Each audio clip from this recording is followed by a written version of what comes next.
Mega Mike the Movie Man here. Welcome to my channel. We have an awesome pregame live show stream tonight. We are getting hyped for the new movie Creed 3. You guys know I'm a massive Rocky and Creed fan out here, so it's time to get pumped for this movie. So let's bring out this amazing panel of collectors and movie enthusiasts out there because I'm definitely not joined here alone. So let's get right into this with we got Mason Dixon at the 4K lowdown. How we doing out there?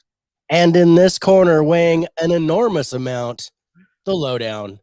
Mike, how you doing, brother? Oh, I am doing great tonight. You ready to talk some Rocky and Creed here? I'm ready, man. Let's get the hooks and uppercuts going, and let's do it. All right, and let's go ahead and say, when are we actually going out to see Creed 3, and are you going to what kind of screen for this one? Well, I'm only going to the standard screen because that's the closest theater to me. You know where I live. Yep.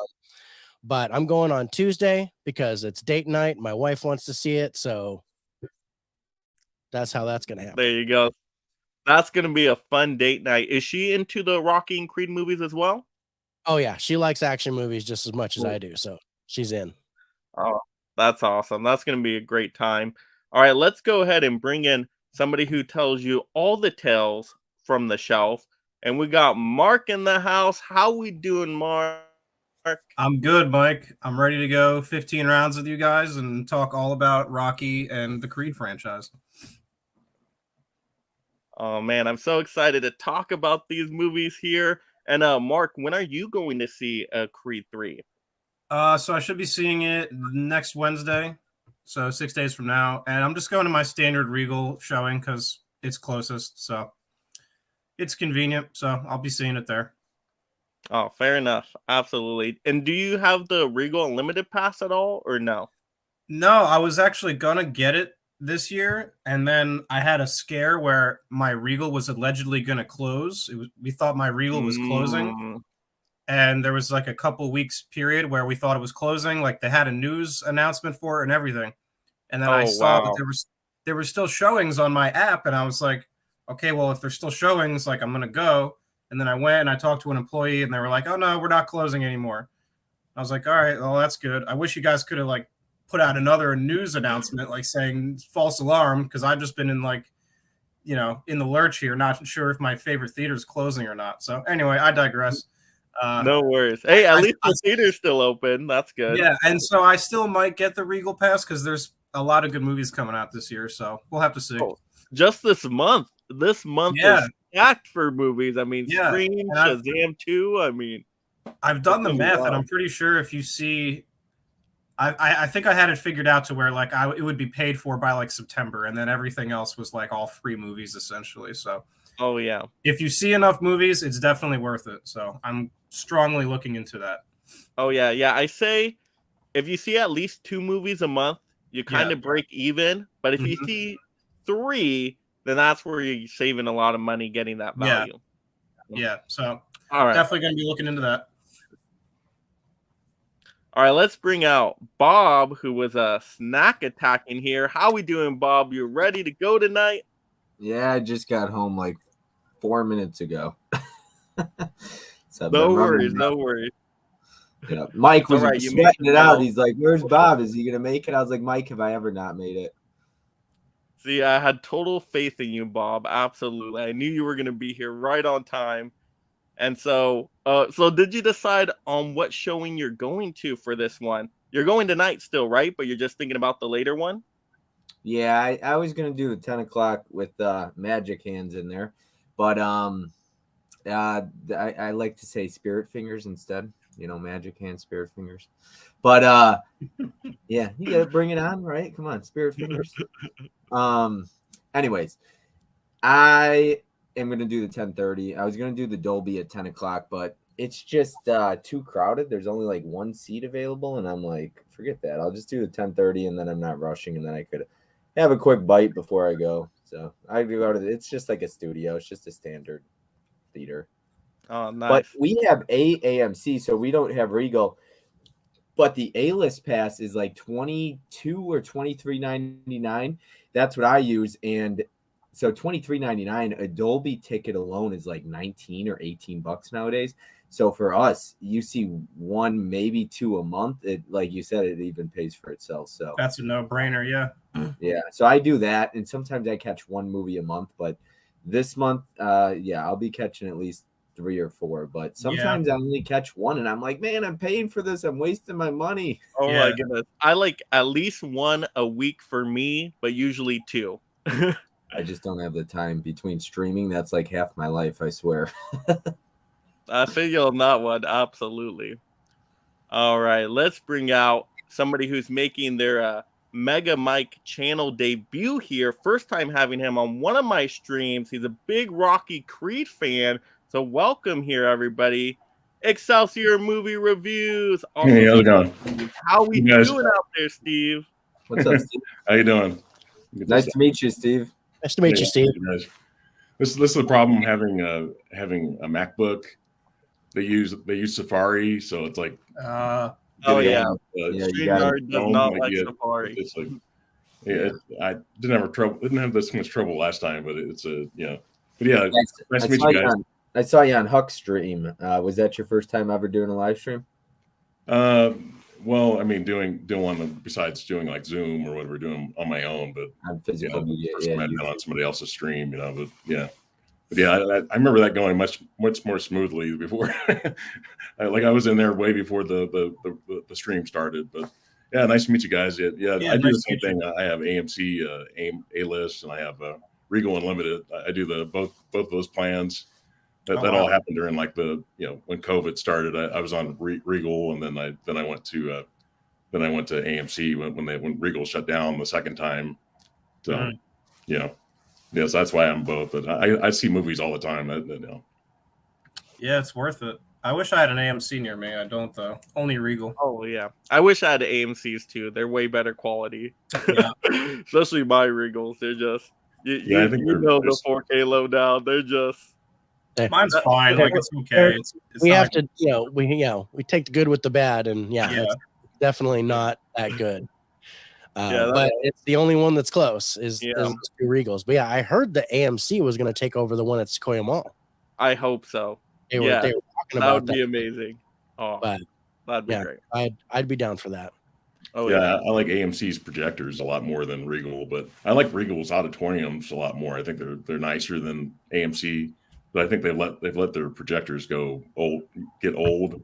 Now, like if you see like a 3D movie or something, really high definition, like an FX movie, it looks a lot better at AMC. Like Avatar or The Way of Water, like way better in 3D there than it did than the Regal that I'm at anyway. Some of the Regals may be newer, but better projectors. But the one I saw it at originally, it didn't look very good, and I enjoyed it a lot more at AMC, even though I didn't love that movie. Just as a 3D movie, it was visually nice, to see. Oh, and Steve, when are you going to see Creed 3? I'm going to see it on Saturday. Actually, I'm going to take my nephew to see it. nice. Really, really excited to see it. Yeah. As far as that movie, the only thing that kind of disappointing is the fact that Stallone's not in it. He's a producer. He didn't do any writing for it, but that's the only disappointing part. And we'll definitely get to that in one of the questions. So we'll get to that for sure. I will be going a little bit farther to get to a premium screen because I need to see this movie in IMAX because it was filmed with some IMAX cameras here. So for my most anticipated movie of the year, I got to do it. So hopefully the drive is worth it. But let's go ahead and check into the comments just real quick, see who is joining us tonight. But as a reminder, let me go ahead and put this up. Make sure you guys punch that like and subscribe button, of course. Also, knock out the panel with a super chat to ensure your comment gets read and answered live. That really helps support the channel. And definitely check out some memberships for exclusive video content from me. This weekend, for my members, I will be doing a full-on Creed 3 review. So if you want to see that, definitely check out some of those mega memberships. But let's go ahead and take a look at our audience tonight. And we do have Darvin in the house. Yay, Darvin's here. And Darvin just recently upgraded to be a mega movie master for my channel, the highest tier. So he actually chose an awesome video topic that I'm going to be working on this month So that's going to be great for the community. I'm so excited for that. All right, we got Huck in the house. Ding, ding. Let the pregame begin. Yeah. Huck's a great guy. Yeah, he's the man. Really nice. Yep. Darwin saying hello to everybody. We got Tiana saying, hey, everyone. Hey, Tiana. Darwin saying, I haven't seen anything Rocky related yet. Oh, Darwin, you got to get seen any Rocky movies? Oh, my goodness. All right, Darwin, you got some homework to do. You got to get those Rocky movies watched. All right, we got a spicy 4K action. What's up, all? Knock out that live button. What's up, Spicy? Absolutely. All right, let's see who we else. We got Holland Oates here, of course, and Magic Hands. Let's see. We got so many great people in the chat here. Yeah, we got Chris in the chat saying, yeah, I have a Regal in my town, so I'm blessed. We got Codebreaker in the house. What's up, everyone? Speaking of Chris, that's Chris as well. You know, funny story about Codebreaker, Mike. He subscribed to your channel when he saw you on my stream months ago, and you became the Booty Mike. Oh, yes. Yeah, I was talking to him last night, and he's like, yeah, I watch like a lot of Mike's content. Oh, man. Thank you so much. I've known these guys since like 7th grade, and he watches you more than he watches me. Oh, thank you. I'll take it. I appreciate it. Oh, thank you. Thank you. Okay, so let's go ahead and get into these questions here. So our first question up, what do you enjoy most about the Rocky and Creed franchise, just kind of in general here? And we'll have a 4K lowdown. You want to start this one off for us? Sure. So I think what I enjoy most about the Rocky and Creed franchise is the triumph over adversity. It's the, something happens to take the person down and they pick themselves up, dust themselves off, work out for 20 years or so, and then come back and beat the crap out of the guy. So I like the triumph. I like the overcoming adversity and, getting the guy in the end. Even if you don't win, you still grow as a person, like in Rocky 2. So yeah, I like that. It's probably my favorite thing. Oh, yeah, absolutely. And Mark, what do you most like about the Rocky and Creed franchise? Everything 4K Lowdown said, as well as I live in New Jersey, so I've been to Philadelphia a lot. So seeing Philadelphia is really cool. Anytime you see where you're from in a movie or a show is also always cool. So I like that about it. I feel like they really capture some of the background people of Philly really well, and especially in Creed, it's more modern. And then I also just love the montages, man. How can you not love those montages? As they went on, just more and better montages, sometimes 3 or 4. It's like a music video just in the movie. Rocky 4 has like 3 music videos in it where he's like, driving down the street and stuff. So yeah, montages are always good. Yeah, and the director's cut, you even get more extended montages. No kidding. I gotta check that out. There you go. Right. Maybe I'll buy that 4K just for that, though. Yeah, the montages are so good. And when you think montage, you automatically think the Rocky franchise. Yeah. You're like, oh, is that where it came Nobody from? does a montage like Rocky, dude. It just does it so well. And so you said you've been to Philadelphia. Have you ran up the steps? Dude, I have not. That's the crazy part. After I rewatched the first Rocky last night in preparation for this, and I was actually thinking about that when he does it. I was like, man, I need to do that. I don't care how like lame it looks if somebody's like watching me, like I'm still. Oh, yeah. I mean, I don't know if somebody feels like that way, whatever. But like, I would definitely do it and do the whole bit. Like, you have to. It's like a bucket list thing for me now. I've got to go do that. So. Didn't they move the statue though? Then didn't they move it like? Yeah. It's no longer at the top. They moved it down. Yeah. Yeah. Oh, is it? Like it took that thrill out of it. I've not been there before, but that's what I heard. I don't know that for sure. All right, Steve, what do you most like about the Rocky? No, I didn't mean to cut him off there, but yeah. You're good, Steve. Yeah, as far as the underdog story, just Rocky's that he wasn't like a big time boxer at the time. In the first Rocky, he's just a kind of underdog kind of character that just kind of rose to what that movie ended like. Just spoiler how it ended.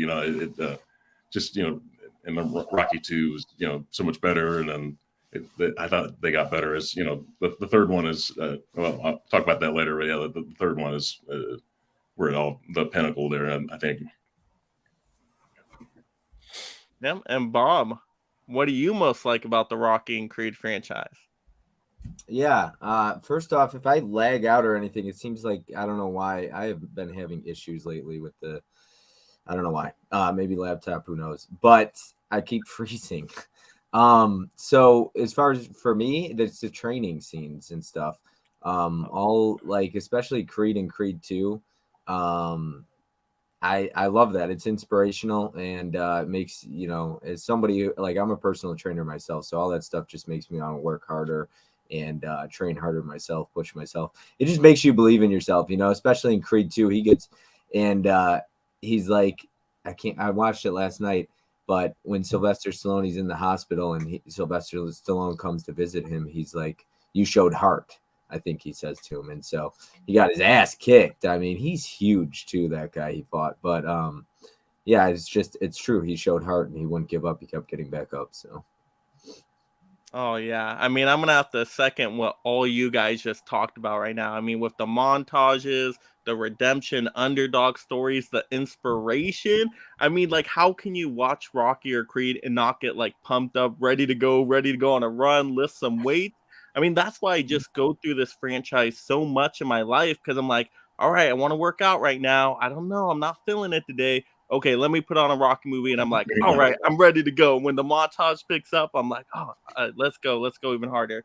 So I just love these movies, and then also how they're edited and put together. They're not too long. They flow at a good pace for the most part.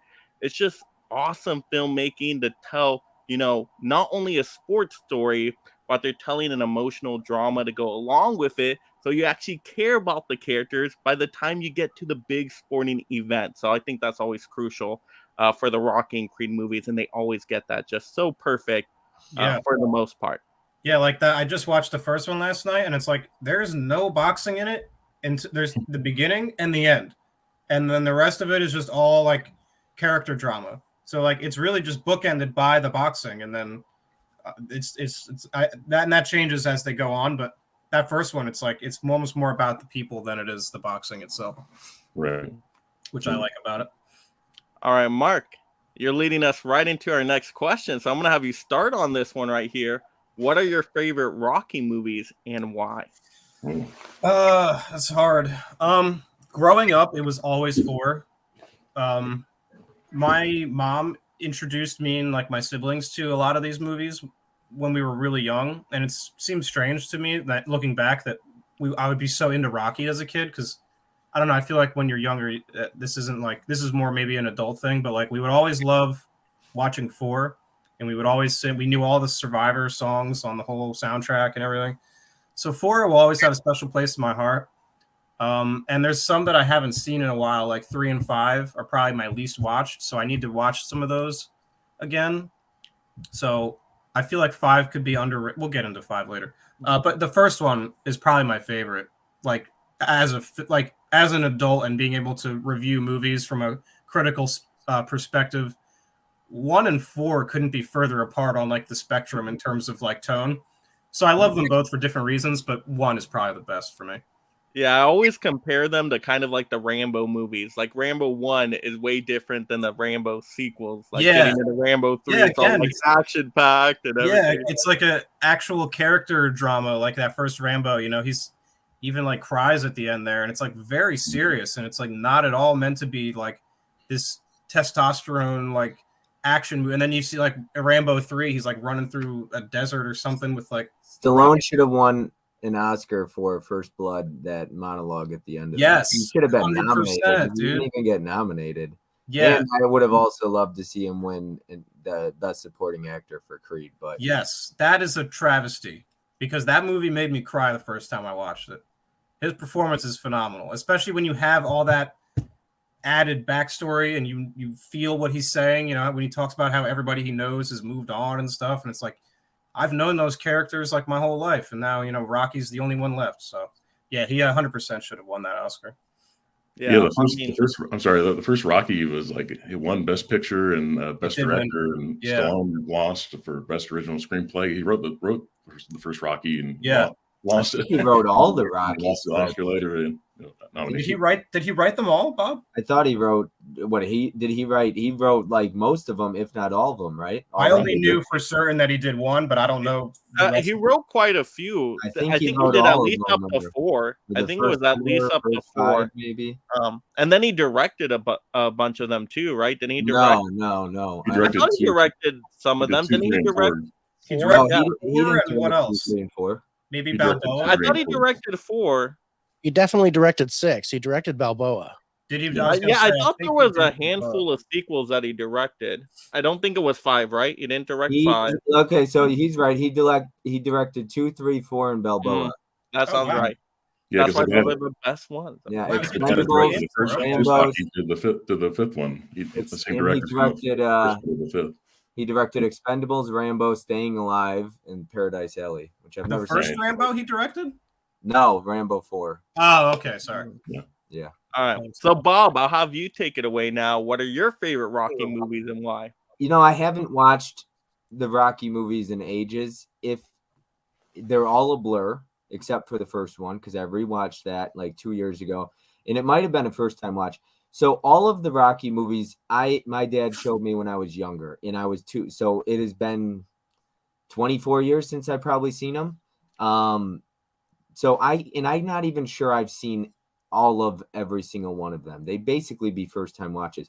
I wanted to rewatch them for the stream. However, I'm not going to buy the 4K set because I'm buying all the steelbooks individually. Oh yeah. So I didn't get that. So I'm going to get the steelbooks individually, and I wasn't going to watch the first one and then watch the second and third and fourth on Blu-ray when I could watch them on 4K in a couple weeks. So that's what I decided to do with that. But I did rewatch Creed and Creed 2, and that wasn't a first or second or third time watch. I've seen those, many, many times. But yeah, the Creed's more fresh in my head because I've actually watched those a ton of times. No worries. We'll definitely get to that in the next question. But to answer your question, I'd say Balboa because I have. Balboa's so good. I think I can appreciate Balboa because of the speech he gives to his son, and that just is one of the best.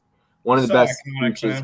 And the fact that he wrote the script for that tells me like Stallone is he would be somebody who could be a motivational speaker. I feel like. Yeah. Oh yes. Oh my goodness. I would listen to that all the time with Justin. How often if you're on YouTube and you scroll motivational speeches, it's Stallone's speech in Rocky Balboa. It pops up on so many. Oh yes. Yeah. If I'm ever scrolling on anything and that comes up, like I'm watching it every time. And I know I'm going on here, but seriously, that when he says you, me, nobody's going to hit as hard as life does. I mean, is there anything truer ever spoken? You know what I mean? I think, and then what was it in Creed? He almost mimics what he said in Balboa when he says to him, oh gosh, he says, I'm forgetting it. I should have written it down, but he said something like, I believe that in the ring, and I also believe that to be true in life. Yeah, I remember that. I just saw that while he's looking into the mirror. Yeah, he's like, this is your biggest opponent, and he says, I believe that to be true in the ring and in life. And I'm like, everything this fucking guy says, I love. It's just so true. Mm-hmm. Oh, so good. All right, Steve, what's your favorite Rocky movies and why? Well, so I'm almost 50 now. I'm going to be 50 this year, and so my first Rocky was Rocky 3 in 1982. I was only 9 at the time. So that movie's always been kind of special to me. Like, you got, Eye of the Tiger, and you got Clubber Lang, Mr. T, you've got with the Thunder Lips, Hulk Hogan, you got Thunder Lips, all this great stuff. I love the fact that Apollo Creed became his trainer after the big rivals in the first 2 movies. And he trains him to beat Mr. T, they go to Los Angeles, and he goes to this really tough gym, and he really learns how to box and get his competitive spirit back, his confidence back after becoming like this rich guy that kind of wasn't that as hungry as he was in the first 2 movies, and so he got that back because of Apollo, and that was great. But I love the first 4 Rockies for sure. Like Rocky 3, Rocky 2. Rocky 3, and then the first Rocky, and then Rocky 2 would be the third one, and Rocky 4. I love them all, really. Even I like Creed's probably my 5th favorite.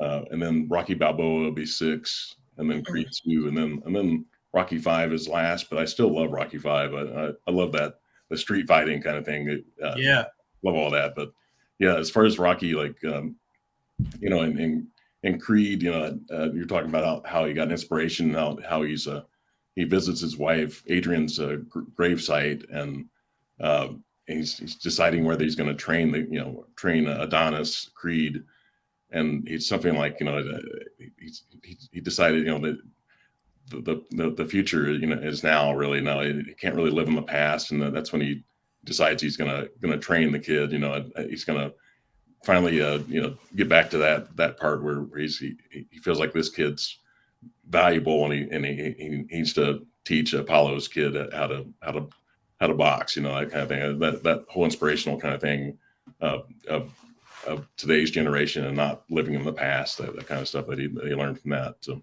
love that. But yeah, Rocky 3 is my favorite, just for great choice. Yes, oh, so good. I like that.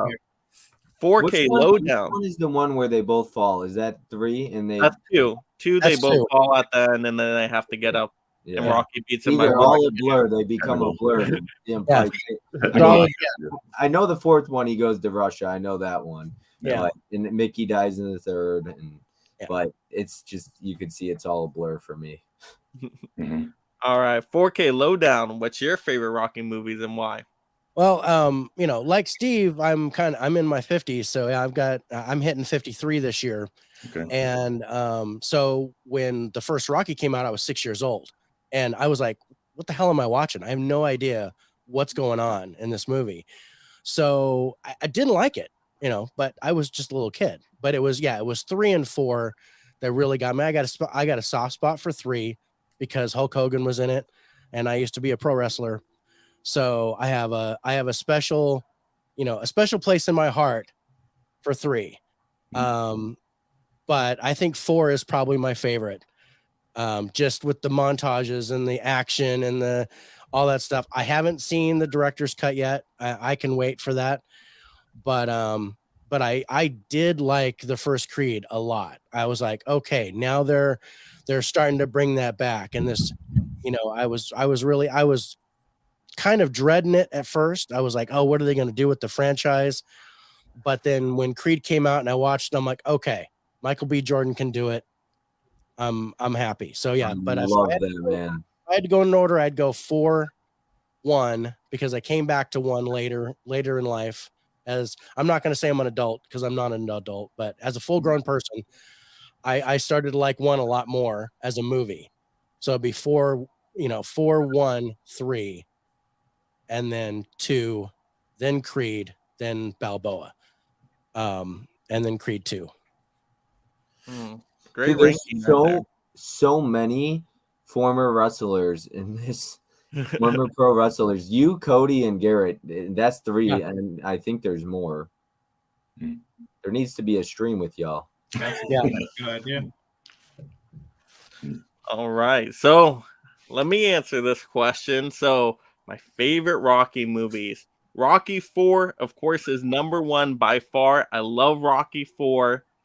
Rocky 3 as well. I remember, like it was yesterday, where my cousin took us to a video rental store, picked out 3 and 4 when I was a little kid, and those were the first time I was introduced to any of the Rocky movies. So I know those ones really well. Then later on, I discovered the Rocky 1 and 2 and 5 and all of that. But I love mostly every Rocky movie, even Rocky 5, which I know a lot of people don't like. I still really like 5. And I like how they change it up at the end with the street fight. Yeah. If they made that street fight longer, like it actually went like the length of a boxing match, then I would have been perfectly happy with it. But I really love all the Rocky movies, except until now, I really do not like the Rocky versus Drago cut. That's the only Rocky movie I hate. The rest I love. I do not like the cut of that movie. Is that the director's cut? The director's cut. Yeah. Oh gosh. That's funny. So Rocky 4 is your favorite and your least favorite. Yeah, I know. It's so weird. But it's like everything. Maybe that's why he doesn't like the director's cut, because he loves the Ford film so much. You ruined what I liked about it by giving me all this other crap. So the nostalgia crept in probably, but because the director's cut, like everything they added in, I didn't like, and everything they took out, I actually did like. So I'm like, this I don't like. There it is. I'm surprised it's longer. It's like 2 minutes longer than the theatrical cut. For some reason. But I don't like the pace of it. It does not flow well at all. Yeah. I haven't seen it yet, but it's like I just saw the running time is like longer. I thought maybe they cut out more and made it a shorter film, but it's actually 2 minutes longer than the theatricals. But yeah, I love the montage. It's a montage movie, and it's gets all the hits. Yeah, they extend the montage in it as well. Like, it's weird. So they cut out a lot of scenes, but then they extended a lot of scenes. But where I'm like, yeah, we didn't need to extend that. Like, I can see why they cut it the first time. But hopefully everybody else has a better experience with it. I'm gonna watch it again for sure to see if after a few watches I feel a little bit different. But it threw me off just because I love Rocky IV so much. Like, just Drago being that different kind of villain. He doesn't have to say barely anything. Just, I will break you. That's it. You know his power. Like, oh my gosh. Like, this is a set like no other. Oh, yeah. So Rocky IV too. Yeah, to me, Rocky IV and Rocky III are the more actiony blockbuster kind of movies. And that's why I like them more. I am liking Rocky 1 a little bit more every time I watch, but it does take a long time to actually get to a fight. So it's kind of artsy. The first one was recently like 2006. It was added to the U.S. Library of Congress. One of those kind of movies now. It's kind of culturally significant kind of movie. I mean, it won an Oscar, but yeah, it's more artsy than later on. That's why Rocky 3 I like that because it's probably the most commercial. And then Rocky IV is second most commercial, I think, of the franchise. So you get to the Creed movies and later, It follows a weird trajectory. Oh, go ahead, Bob. Mike, I've talked to you. I say this all the time. I was looking at the chat. Cody and I share the same sentiment towards Part 6, Rocky Balboa. Rocky Balboa is great. Oh, it's fantastic. I mean, Balboa. They start out very serious, and then they gradually get more kind of grandiose. And then they go back to that street level with Rocky 6. And something that I think 5 is unfairly hated on, even though I haven't seen it in a while, I need to revisit it. But I think it's necessary, the direction they took, because I don't think there was any way you could match 4 as far as the scale. And so taking it back down to the street level and kind of coming full circle with it. And then also getting him back to that street level so that it sets him up for where we find him in Balboa as well as in Creed. And he's just kind of back to his back to his roots, kind of, and it makes him more human when he's not so rich, and it feels like he's kind of disconnected from where he came from. So I think 5 was an important part of that to get him back to his street level. Yeah, and I love how they always change up the Rocky movies. Like, they're just different in certain ways. Yeah, they still have some kind of the same flavor. You get all the main stuff like montage, great music, all of that. But they always change it up in some way, whether it be the fighting, opponents, all of that. And to me, that just keeps it so fresh. Yeah. I really appreciate it. Definitely. Like, all the villains are so different too. I mean, you go from like Clubber Lang, who's just talking trash the whole time, to Ivan Drago, who's just so quiet and like. Yeah, those two couldn't be more different. Yeah. Like, I love that. It's great. Yeah. That was originally supposed to be Joe Frazier in Rocky 3 instead of Mr. T. He brought Stallone brought Joe Frazier into the ring, and Joe Frazier hit him once, and Stallone said, "Nope, I can't take a punch from this guy." So they had to bring in Mr. T to be Clubber Lang because Joe Frazier knocked the piss out of him. I think put him in the hospital for 2 days with a liver injury or something. Holy crap! Just one punch, and but he's like, "Yeah, I can't have Joe Frazier be the bad guy here." He's not an actor, he's not an actor. So what was the timeline as far as like the A-Team and when Rocky 3 came out? Like, had the A-Team been running for a while? Like, because I don't really know. It's around the same time. I think. You guys remember? Well, didn't Clubber Lang didn't Mr. T Rocky 3 was his big start in the entertainment? Yeah, did he do that before A-Team? I don't know when A-Team started, so I thought maybe you guys might know. A-Team started in 83. 83, yeah. I think Rocky 3 was before that, right? I think right around the same year. Because didn't Stallone discover? Yeah, Rocky 3 was 82 in some way. I feel like he did, but so that was before A-Team? I didn't know that. Yeah, Rocky 3 came out the year before A-Team started. Wow, interesting. Even Hulk Hogan wasn't really a big star yet, WWF wasn't big until 84 or so. When you don't realize that stuff unless you were around at the time. You just kind of chronologically, you don't really think about it that way. You're just oh yeah, he was probably doing A-Team at the same time or something like that. Right. Because he still looks the same. Let's just take a look at the chat here real quick. So Huck is saying after Rocky 1 and 3 and 4 were my faves. Zembal Blow Up blew me away as a perfect button to the Rocky saga. I mean, yeah, those are all great movies. Mm-hmm. Chris, I feel the same way about this. So in Rocky 5, when you see the flashback in the gym with Mickey, it is so good. To me, that's one of the best flashback sequences in any of the Rocky movies. Oh, so good. Dell is saying it's not about how hard you hit that like button. It's about how hard you can get hit and keep moving forward to the like button. That was perfect, Dell. That was way to put it, Dell. Perfect. Dell's one of my favorite people on here. Dell is so awesome. Everybody, make sure you go subscribe to Dell. He is a Hall of Famer now for physical media collecting. So, yeah, definitely visit his channel. Awesome. Yeah, his movie swap episodes are awesome. You guys, check that out. All right, let's see. We got Adam the Movie Hunter. What's up, gentlemen? Rocky 4 is my favorite. Yep, my same favorite. Yep, Dell saying the family versus Thunderlips. Make the move. Dave. Yeah. That was my gimmick in professional wrestling. I was the family man, as I used to come to the ring with my kids, and my finishing move was called timeout, and that's awesome. Stuff like that.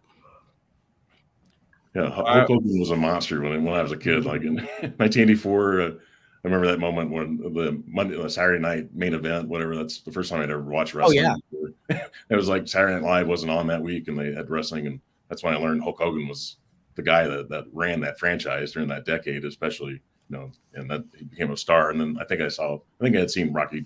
I had seen Rocky 2, Rocky 3 before that, but I didn't really know who Hulk Hogan was until he was in the ring and became a major star. Now, Mike, that's your mom, right? Yep, that's my mom in the chat. Hi, everyone. My favorite Rockies are the first two. All right, let's take a look at her. Do you talk to your mom a lot? Do you keep yeah, absolutely. About movies, for sure. It's funny. Ever since I moved out, I get along with my mom a lot better now. Isn't it weird how that works? So I talk to her on the phone a couple times a week. And I can relate to that. Way smoother now. Yeah, that's not weird at all, Bob. That is absolutely status quo. And not even just with anybody. I feel like sometimes with anybody. Yeah. Need some space a little bit. Yes, exactly. Not see each other every day. I think we both love it. Yeah. All right, question 3 here. We're just talking about the Rocky movie. So now let's talk, what did we think of Creed 1 and 2? And let's go ahead and have the 4K lowdown start this one. All right. I kind of touched on this when we were doing our rankings, but I liked Creed 1. I really, really enjoyed it. It kind of brought back some of the same old, the story, the triumph over adversity.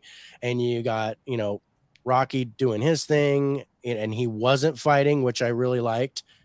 And I did like 2, but I had higher hopes for 2 than I got, because with the whole thing with Drago's son, and it was good, but yeah, I think I expected more from it. So it was just a little bit of a miss for me.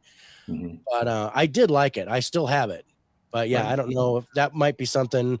If the 4K came out, I don't know if I'd get it. There's a 4K of Creed 2. I do have the 4K Steelbook. Yeah. Oh, is there one? I didn't even. Yeah. If I got a hold of it, I don't know if I would buy it. When it came out, it was on 4K. Yeah. It actually came out. I just got the Blu-ray. Yeah. So there's actually a double pack Steelbook now of the 4Ks for Rocky 1 and 2. That one looks pretty cool. Yeah. All right, Bob, I know the Creed movies are fresh on your mind, so how do you feel about them? Okay, yeah, so I'm really excited to touch on Creed, especially. I rewatched Creed 2 last night, rewatched Creed the other night. I was going to go back to back, but dear God, I haven't been sleeping as it is. So Michael B. Jordan's incredible, but I absolutely love Creed. I gave it 5 stars upon a rewatch. It still holds up the same exact way I first watched it.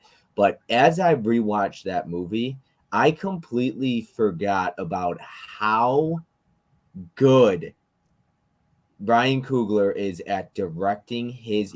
It's not all the time that I talk about a movie. Sometimes you're talking about the writing, cinematography, acting, script, whatever it is.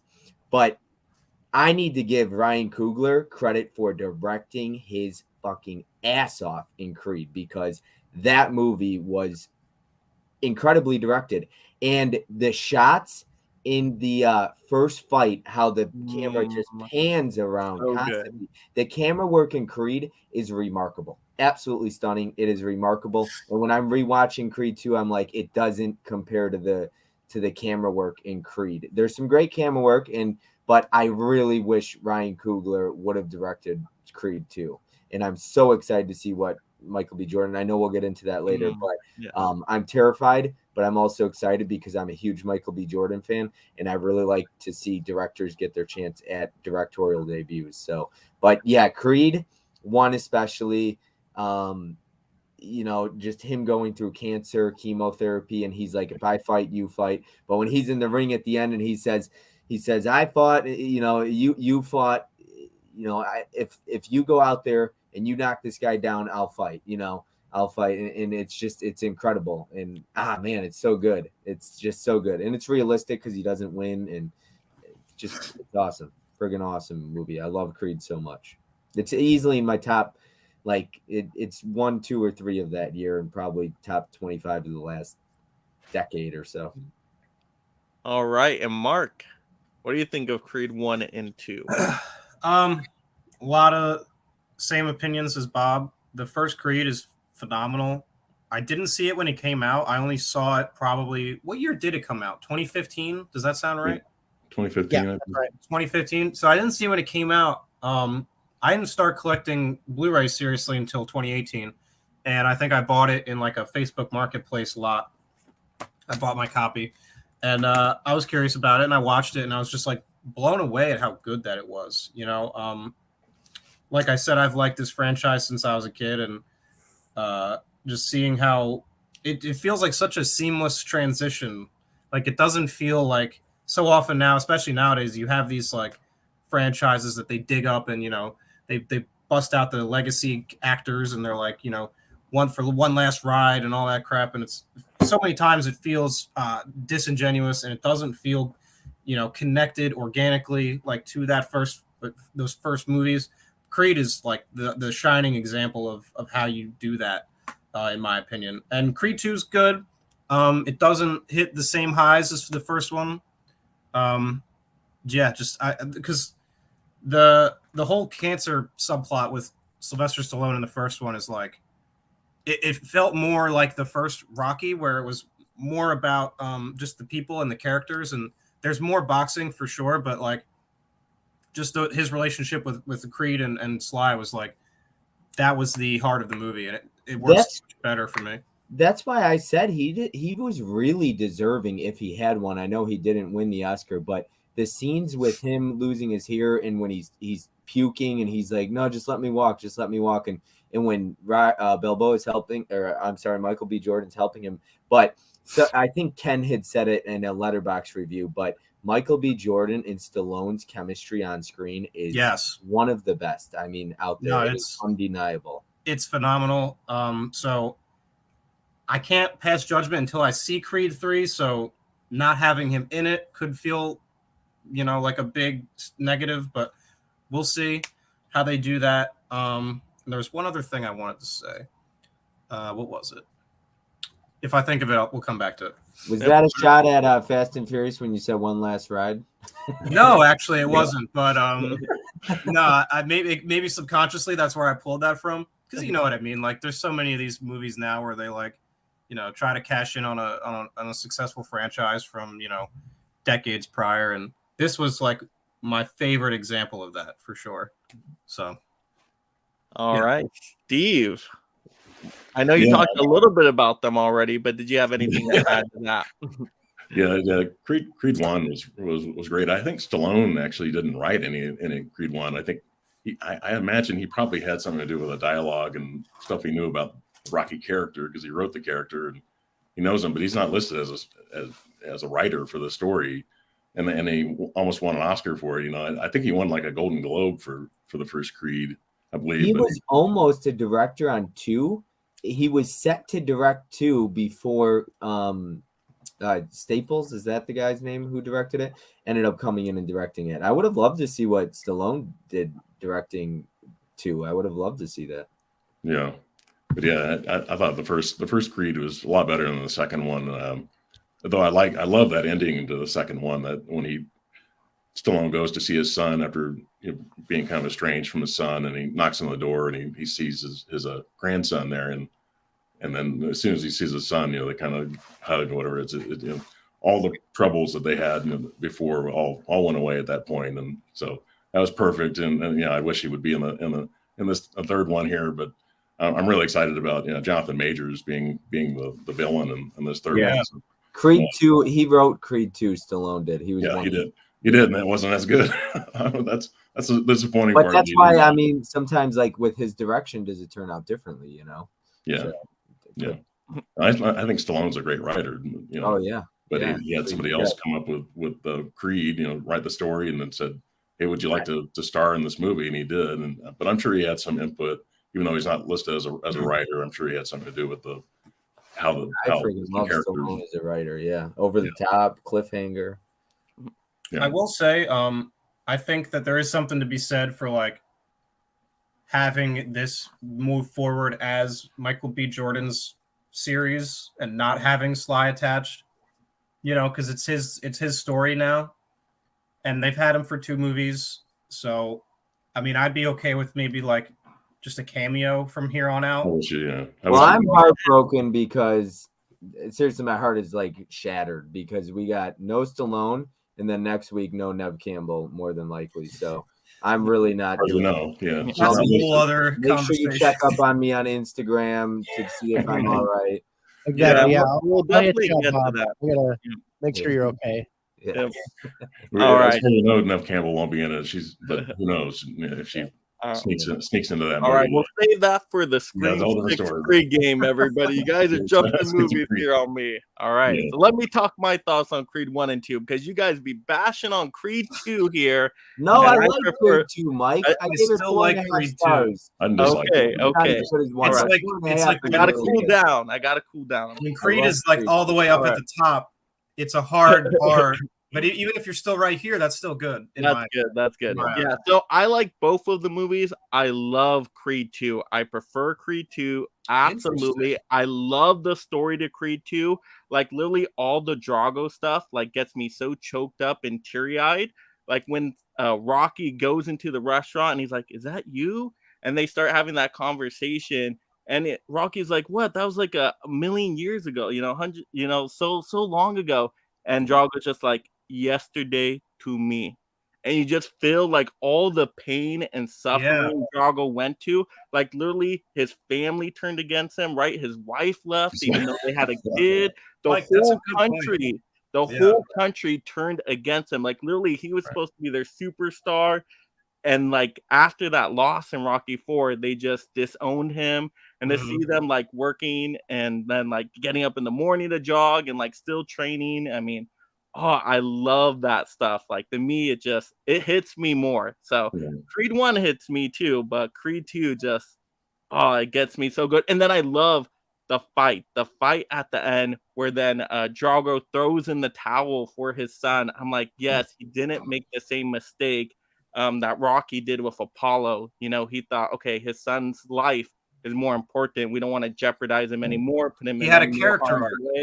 Drago actually had a character arc. They made this and they show them running at the end. And somebody who's super close to my dad, like he doesn't disown his son the way his mother disowned him. Yeah.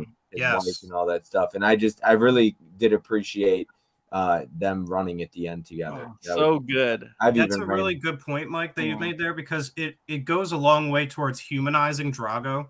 And it retroactively almost makes 4 even better. Yes. I was just about to say that, Bart. Yeah. Makes my favorite one even better. I hadn't thought about that really, but there's a deleted scene in Creed 2. I don't know if you guys saw it. I watched it once, and people were pissed they took it out, and it probably would have been good to be in the film. It was Sylvester Stallone in the locker room ends up like either shakes hands or just does one of those like nod of the head of respect. To Drago. It's a deleted scene. I haven't seen that in like a year or two, but I remember there being a deleted scene where they show a level of respect to each other. Like I love that. Just a nod to each other. Yeah, as like and okay, they really should have left that in. That would have been a good scene. Yeah, I like that a lot. It seemed like Creed 2 was more as much about Rocky and Drago as it was against Apollo and the kid. Like they kind of overshadowed them. You're gonna overshadow those guys because when you're in the movie. It's funny how getting your ass kicked or lost in boxing really humbles you, huh? Mm-hmm. But I love the montage in Creed 2 as well, like having to go to that kind of setting. And he's like, okay, we got to train differently here because what you did didn't work. And he's like, really, we got to go through this? He's like, yeah, I won, didn't I? Yeah, so you do need me. In the desert or something? Yeah, you we went in the snow and did this. You're going to have to go. We're in the desert and do this. Yeah, I love that juxtaposition there with the resurrect your, this is where fighters come to resurrect themselves, I love that. It's like a phoenix. That running song is badass too. That so running, good. Yeah, especially when he falls and then gets back up. Yeah. Oh man, I gotta watch Creed 2 tonight again. Now I'm like, just talking about it makes me want to watch it again. Oh, I love it. All right, let's look at some of these comments here. Got Dude Who Loves Movies says, I think the Rocky movies are great. We get to see this guy during his whole life basically and see all the different stages and ages. Oh, that's what the franchise does so brilliantly. And then, like Mark, how you were saying with the Creed movies connecting so well and so organically to this, I agree. I think, to me, the Creed movies are the best kind of like derivative movies, I guess, if you want to call them, from anything I've ever seen before. Like, to me, Creed movies are really good, just like the Rocky movies are really good. So. Yeah. Like, I guess they kind of hit the same beats, but, like, the way they get there is warrants its own existence, and they exceed any expectations that you might have. I mean, the fact that Creed 2, the first Creed is my second favorite out of all of these, speaks to the quality of it. Creed 2 is like that's in my top, I think, 20 favorite movies of all time, or top 30. It goes Rocky 4, Rocky 3, and then probably Creed 2 for me. So good. Let's see. We got. I saw a good comment here. Let's see. Chris is saying Rocky 3 was Mr. T's first appearance. He was a bouncer. That's what I was thinking. I was thinking Stallone discovered him in some way. Mm-hmm. Yeah, there was a competition that used to be on like Saturday morning TV or something where it was like a bouncer competition, and Mr. T was in it. He was the king of that competition where they did all these bouncer things. And one of the things they used to do was like throw midgets. And it was Bob's face right there. Bob was like, "What?" Yeah, they used to throw little people. They'd grab them and just chuck them like they were chucking the guys out the door or something like that. And they had this obstacle course that they did, and I think Dell commented on it too. But yeah, it was something like back in the late 70s, early 80s, where they used to do this stupid thing, and it was just this crazy thing. Yeah. Different time, man. BC Cab was 83. I thought it was around the same time. BC Cab was the next movie, and I don't know if you've seen Mr. T recently, but he doesn't look the same. He's like about 70 now, and it's a lot. Doesn't look as strong as he used to be. Hey, age catches up with everybody. That's just what the Rocky movie sees. Stallone's 76 now. You can't defeat age. It's undefeated. Nope. Stallone still looks pretty good for 76. So I mean, he still looks pretty young for his age. Dell saying the father-son dynamic with Drago elevates too really good. See, that's what I love. I love that dynamic there.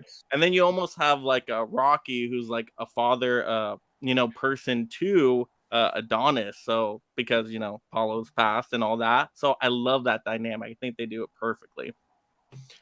All right, let's look at the next question here, and let's go to what did you think of the Creed 3 trailers now? And I'm assuming, have you guys all seen the Creed 3 trailers? Yeah. Several times, yeah. I think I've only seen the first trailer. I don't know how many they made, but yeah. I definitely saw the first one. Okay. All right. So, Steve, let me have you start this one off. What do you think of the Creed 3 trailers? Yeah. See, I don't remember. I don't know if the Jonathan Majors character was. He talks about he was a kid and then he got arrested, and it's that whole thing. It looks like he's kind of like tricking Apollo into getting into the ring. They show that in the trailer where he's in the ring with some guy in a sparring match, and he like beats the guy up, like, hey, we're just sparring right now, and he shows that he's like kind of a bad guy, and really tough. I mean, he's been in prison for like 18 years, so he looks like he's kind of dangerous. So we'll see. I think Apollo's gonna have to train really hard to be able to defeat this guy, or So I look forward to it. And then Mark, what did you think of the trailers? Yeah, so I'm excited. Obviously, the trailers have me excited. I think there was a point in time where they weren't sure if they were gonna do a third one. Am I wrong? Does anyone else remember that? I feel like there was like some kind of there was at a standstill. They weren't sure if they were even going to make a 3, but then obviously they've moved forward with it.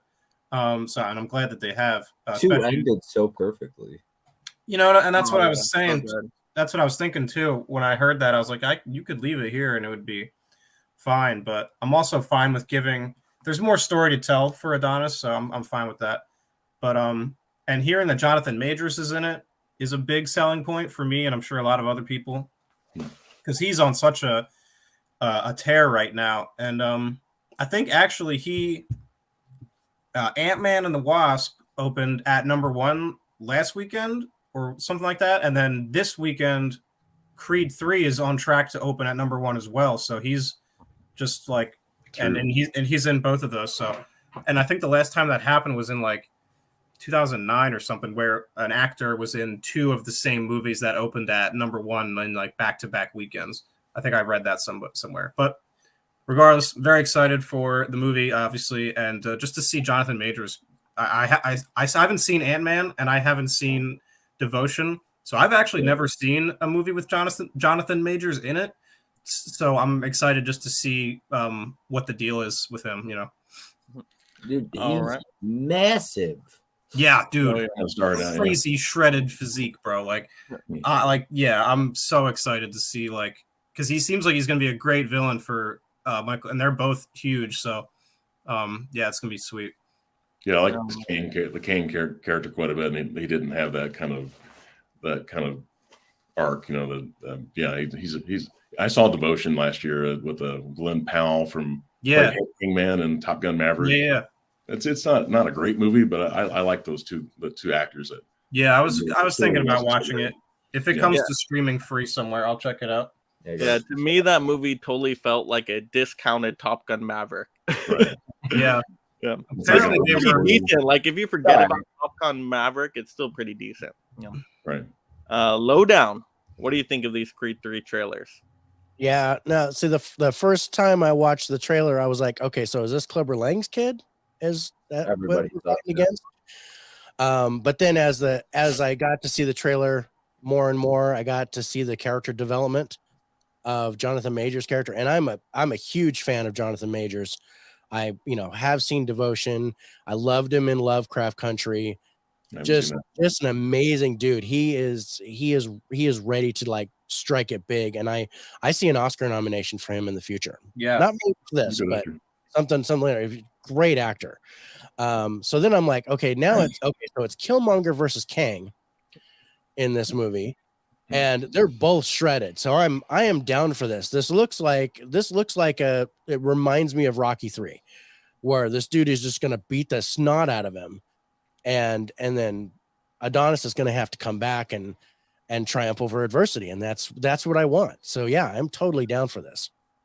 Right. Yeah. Apollo seems like a pro boxer, and this guy's been in prison, and and this is just a mauler. Yeah. He actually says, "Oh, I need to get in shape for this," but he's been in shape. The guy's in shape. He's already in shape, and He's already looks like looks like he's retired now. Michael B. Jordan. Yeah, he was just running a gym or something like that, to where he was done. But because his buddy comes, gets out of prison, and he starts. Looks like it's definitely a time jump because his daughter looks like she's at least 6 or 7 or 5. Yeah. Or something. Yeah. And we'll definitely talk about that a little bit more when we get to how the story plays out. So we'll definitely save some of that for that question. But Bob, what did you think of these Creed 3 trailers? I've told you before, I'm not a trailer guy. They just so I get annoyed when people say I just watched the whole movie in the trailer, because no, you didn't. It's 2.5 minutes long, even if but on the flip side of that, trailers are very revealing, and there's definitely clips that they show of the movie. And I just love going into movies completely blind nowadays. So I did watch the trailer once. I think I saw it, and that was it. And I got people keep sending me trailers or stuff, and I'm like, I'm not even gonna watch that. I don't. When I go to the show like tonight, I got a 10:30 showing. I'll go at 10:50. I'll walk in the theater, and they'll still be showing trailers. So. If it's AMC, it'll be like 30 minutes of trailers. And Nicole Kidman needs to stop it with her AMC crap where she's on the screen. She's like, sick of that. So, anyways, I watched it like once, and I was like, okay, that's all I need to see, and I don't need to see any more TV spots. And sometimes I avoid the trailers altogether if I can. But, I'm looking forward to it. Yeah. So I just watched the final trailer for Creed 3 today, and wow, it definitely reveals a lot. So I would say stay away from the final trailer. Like, if you just seen the first trailer, you're good. That was enough tease. So if you haven't seen the final one yet, I would say don't see the final trailer and just go see the movie. Yeah, don't even talk about it. That's my recommendation out there. Don't like they clearly show them fighting in the ring together. I don't need to see any of that. Yeah. And not only that, don't worry, I won't no, say you're good. I don't yeah. understand why people literally are like break down trailers and pause it and see if they could find spoilers. Why do people enjoy spoilers? Like, why trolling people so they could spoil it for other people? Why do people want to be spoiled? What's the point of seeing the movie if you know what's going to happen? Oh, for sure. But for the first trailer I will talk about, I just thought that gave a really cool like insight into what the tone and style of the movie would be. It feels like it's going to be a really dark tale because you got the past coming back to haunt Adonis Creed, and I love that.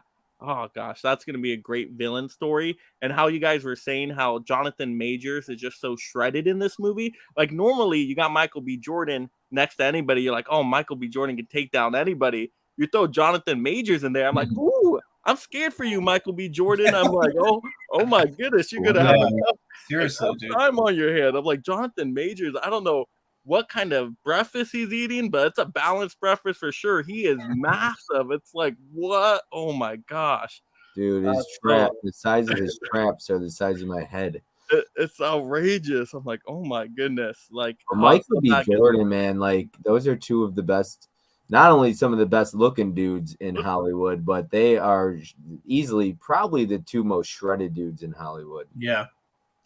Not that it's like super surprising, but like you see. I saw an interview with Jonathan Majors, and he's like such a well-spoken, articulate individual. And obviously you can be both, but like the way he talks, you'd think he was like, I don't know, like a professor. And then he's also just like super ripped, and it's like, man, this guy, what can't this guy do? It's almost like frustrating. You're like, man, like what? You're like, why does he have all the talent? Yeah, like, no, he's awesome. Give me some of that. I can't, and I haven't even seen a movie that he's been in, and I'm already a fan of the guy. So yeah, I'm excited. All right, so this leads us right into this question, and Mark, I'll have you continue on with this one because you already kind of started mentioning it. But what do you think of the talent involved with Creed 3? Or talent that is missing as well, because I know you guys mentioned a little bit of that. Yeah, we can talk about that. I feel like I've said my piece on Majors. I feel like he is the not the selling point, but like having him in this movie will definitely get some people who might not have seen it otherwise interested in seeing it, because they want to see this guy's meteoric rise to fame that he's on right now, just on a crazy hot streak. I love Michael B. Jordan, obviously. Love Tessa Thompson as Bianca. And and she should be like fully deaf in this movie, right? Like she's Yeah, like, because it was a gradual process from the first two, and especially if there's a time jump, I think she should be fully deaf. I'm just thinking about that now, actually, as we're talking about this. So that should be interesting. I didn't even think about that. Yeah, I didn't think about that either, but that's a good point. So just occurred how to that me. can impact Now, it. she doesn't have any hearing impairment in real life, right? No, I don't think so. No. Gotcha. I didn't know if it was. Yeah, I didn't think. Yeah, so that should be interesting to see. And then I don't know who else is in this, like a notable aside from Majors, Jordan, and Tessa Thompson. They're like the three big stars. And then you have the daughter in there as well. Yeah, I don't. Okay. Yeah, know I don't know who daughter. she's played by anybody notable. She's just a young girl, I assume, right? So you've got his trainer too, Adonis's trainer. Is that his brother? I think is it half brother or something? Oh, the sort of the skinnier fella. Yeah. You're talking about the father's son, the guy that trained. He's the same trainer, right? The one from other Creed. He's such a good trainer. He's awesome. It's so weird the way the beginning of Creed 2 starts with him training the other guy that he's fighting, and then he becomes his trainer by the end of the movie. Oh, of Creed 1? And no, Creed 2, because he starts the opening fight against that one guy, and the same trainer you're talking about is training, is in the corner for his opponent, and then he's training him by the end of the movie. Yeah. So I mean, honestly, seems to be a case of like less is more. Like you don't need a crazy ensemble for this. You've just got two powerhouse leads, two unstoppable forces just kind of ramming into each other, and may the best man win sort of situation. So yeah, I'm just excited to see these guys. Yeah, Bob, Wood Harris was his trainer. That actor, Wood Harris is the guy's name. Yeah. Bob, did you have anything to add to that? Yeah, you know what? I was watching Creed the other night, and I was hanging out with Mizzy, texting him on Instagram. I was like, dude, I forgot how pretty Tessa Thompson is. I was like, she looks really good in Creed. Beautiful. She's good too. Marvel movies. In Thor: Love and Thunder, and then you got and I love Michael B. Jordan, man. I really do. And you know what? When we talk about actors that have come a long way, you think of Kristen Stewart and Robert Pattinson with Twilight and stuff like that, maybe bad roles. But Michael B. Jordan, I loved the Friday Night Lights TV show, and I thought he was one of the weaker parts of Friday Night Lights, especially the later seasons. So if you go back and you watch those seasons, I don't think he's a very great actor. So to see him come to where he is now some might disagree with me, but I think he's capable of winning an Oscar very soon, Michael B. Jordan. He's improved a lot, yeah. I haven't seen that show. I couldn't actually stand him. I was like, I think he's garbage. I don't like his character. I don't like him as an actor. And then now I'm like, he's one of my favorite actors. So I love watching actors grow. I always had that growth mindset. I think it's very important to have, but it's awesome to see people perfect their craft. Yeah. All right, and Lowdown. What do you think of the talent? Yeah, I think I'm gonna miss Stallone. I'm for sure gonna miss Stallone, but I want to see what Michael B. Jordan does, not just on his own as the lead, but as a director. He's going to direct this one, so I'm really down for this. I love Jonathan Majors. I think he's going to be a great counterpart to Michael B. Jordan's character, Tessa Thompson, and then Felicia Rashad is back as the stepmom, if I'm going to put it that way, not his biological mom, but Apollo's wife. That was like, okay, you're part of the family, and I like to see her back. And she kind of always throws out that sage advice there at the end, which turns Michael B. Jordan around and gets him on the right track. So, I'm down for this. And like I was said earlier, less is more. I like the real tight character. This is going to be real character focused, I think, on the two main guys, and then with Tessa Thompson and Felicia Rashad kind of throwing it in the middle. And then Wood Harris. Yeah, Wood Harris is going to be the trainer, so he'll be in there too for the training scenes and stuff. Yeah, I think it's a good tight group that I think it'll make that movie pretty nice. All right, and Steve, what are you thinking of this talent? Yeah, like I said, Stallone, at 76, how many more movies does he have in him? Even though he's in great shape, but it's just like it's Hollywood. Hollywood kind of does the pass the baton kind of thing. That's what they do. But I think this is kind of earned now after the first 2 Creed movies. You can kind of have that earned. Michael B. Jordan is the director of the movie and one of the I don't know if he did some of the writing for it as well, but I'm interested to see what they do with Jonathan Majors, with Tessa Thompson, and I remember in Creed 2 that was kind of heartbreaking when Michael B. Jordan and Tessa Thompson had their child and found out the child was deaf, like that too. But so I'd be interested to see how the child is now. Obviously, hearing aids probably wouldn't help. I don't know, but we'll see what they can do with the child now. But I'm interested in seeing what they can do with it now, and if they can make a 4th one.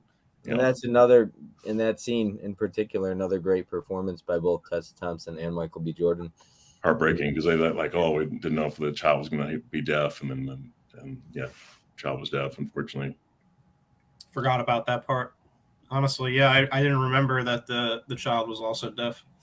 And I was thinking about this as we were talking about Creed 3, but something I forgot to say about Creed 2 that I really appreciate about that movie, though, beyond the father-son dynamic, because, of course, I'm super close to my dad, but to watch him get broken like that, I think everybody can relate. And then talking about that stepmother, she's telling the wife, she's like, you got to let him go through it. You can't baby him, I think she says, or something along those lines. But to see him under the pool and just screaming, and I think we've all been there. Like, he's broken. He literally broke him. Drago did. And he says, his father says, break him. And I feel like he truly broke him in that scene. And it just messed him up, man, for a while. He couldn't even throw a punch. He couldn't even, and I get it. Like, I feel like a lot of us have been there, in different situations. Oh, Bob, I love that you brought that up, because that reminds me of another reason why I love Creed 2 so much, because The Dark Knight Rises is actually my favorite movie of all time, and that totally reminded me of the Bane breaking the bat moment, and then he's just crippled and has to recover through it and have that redemption, rising again as a hero. Totally parallels with Creed 2 to me, so I love it. Oh, so great. Yeah, and it makes sense at the end when they're training, he says this is where fighters go to start over and resurrect their career. And it's like he was starting over because he was broken and he had to restart, like basically fresh. Oh, so good. Yeah, I'm excited for this movie so much with this talent. Like, literally, you guys were just mentioning Michael B. Jordan just getting better and better. I remember him in Chronicle, and I really liked him in Chronicle. I actually thought he was pretty decent in that. And he's just been so good. I mean, as Killmonger, one of the best MCU villains of all time. And now just, Adonis Creed here. He is so good. I mean, he just really brings life into these movies. Yeah. He's great in Just Mercy as well, which is a really yes. Very underrated movie. Very good. Yeah. Yeah, he's so good. And then, of course, you guys were already mentioning Jonathan Majors. Like, literally everything Jonathan Majors in, like, he's often the best part or one of the best parts. He just elevates everything. Even though I didn't love Ant-Man 3, I loved all the stuff with Jonathan Majors in it. Like, Kang was the best part of that movie to me. So, like, literally anything he's in, he just makes it better. He's just like that extra spice you put in something just to give it that extra flavor that just really enhances it. So I'm so excited to see him and Michael B. Jordan in here. I mean, duking it out. Like, what a fierce competition, like, legit matchup. It's kind of to be like the next Thanos, basically. Yeah, he's gonna be like the overarching story. Is that how you would say it, Steve? Yeah, I think the villain, and this is his villain, Kang, didn't have that character arc where it wasn't like Disney likes to do with their characters. They like to make bad guys, more likable at the end. And they humanize the villain. Yeah, he's like Thanos. Thanos is like a bad guy from start to finish. He never had any. You didn't feel sorry for him. He was a bad guy, and that's what Disney doesn't do that enough. They like to make the bad guys have a character arc, and they shouldn't. They should stay villains, the whole time. Yeah. Yeah, and just thinking again about Michael B. Jordan, because I keep thinking of things. You guys mentioned the directing. I'm really excited for the directing as well, because sometimes when actors go directors, they're even better directors. Like when Ben Affleck got into directing, I'm like, he's a great Why actor. does everybody but hate on Ben he's Affleck amazing. as an actor, though? Yes. Really? He's great acting. He's an but I love incredible his director. The Town is more. my favorite film of all I time. love The Town. Gone Yep, Baby I Gone love is The Town. great. I've never seen Argo, but Argo's great. Argo's very good. But Maybe his best movie that he directed. people must be sleeping on The Way Back because Ben Affleck can. Oh act yeah, He's good. He's so good. Yeah, and to me, he's my favorite like action-y Batman. I love his fight. Yeah, if you haven't seen Ben, if to anybody who shits on Ben Affleck and hasn't seen The Way Back, well, there you go. Go watch The Way Back. You'll see his acting chops. The dude can act. I mean, if you say he can't, I would question how many of his movies you've seen. Honestly, maybe you're just not. Maybe you're just not watching the right ones. Yeah, he's a very good actor. Yeah, I think his directing is great. Yeah. So I'm hoping that's kind of the same thing for Michael B. Jordan here. Like his acting's really, really good, but now directing. I mean, if he can be a great director as well, like it's just like a double threat right there. It's just amazing. And what a perfect first movie for him to direct too. I know, right? He knows the character. Right now. I think we're gonna talk about that. But well, I just have a lot of respect for people who do both, and I think I was talking to Fish about that recently. Is my appreciation for people who can act and then get behind the camera, and they also write the script. Not that Michael B. Jordan wrote the script for this, but it'd be cool to see him take a dive into writing at some point too. Yeah.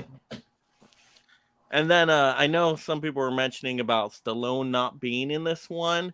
And yeah, of course, everybody wants to see Stallone pop up because it's a Rocky-related movie. You want Rocky in it just a little bit, but I don't absolutely hate it. It would have been great if he was in it. I definitely would have enjoyed it.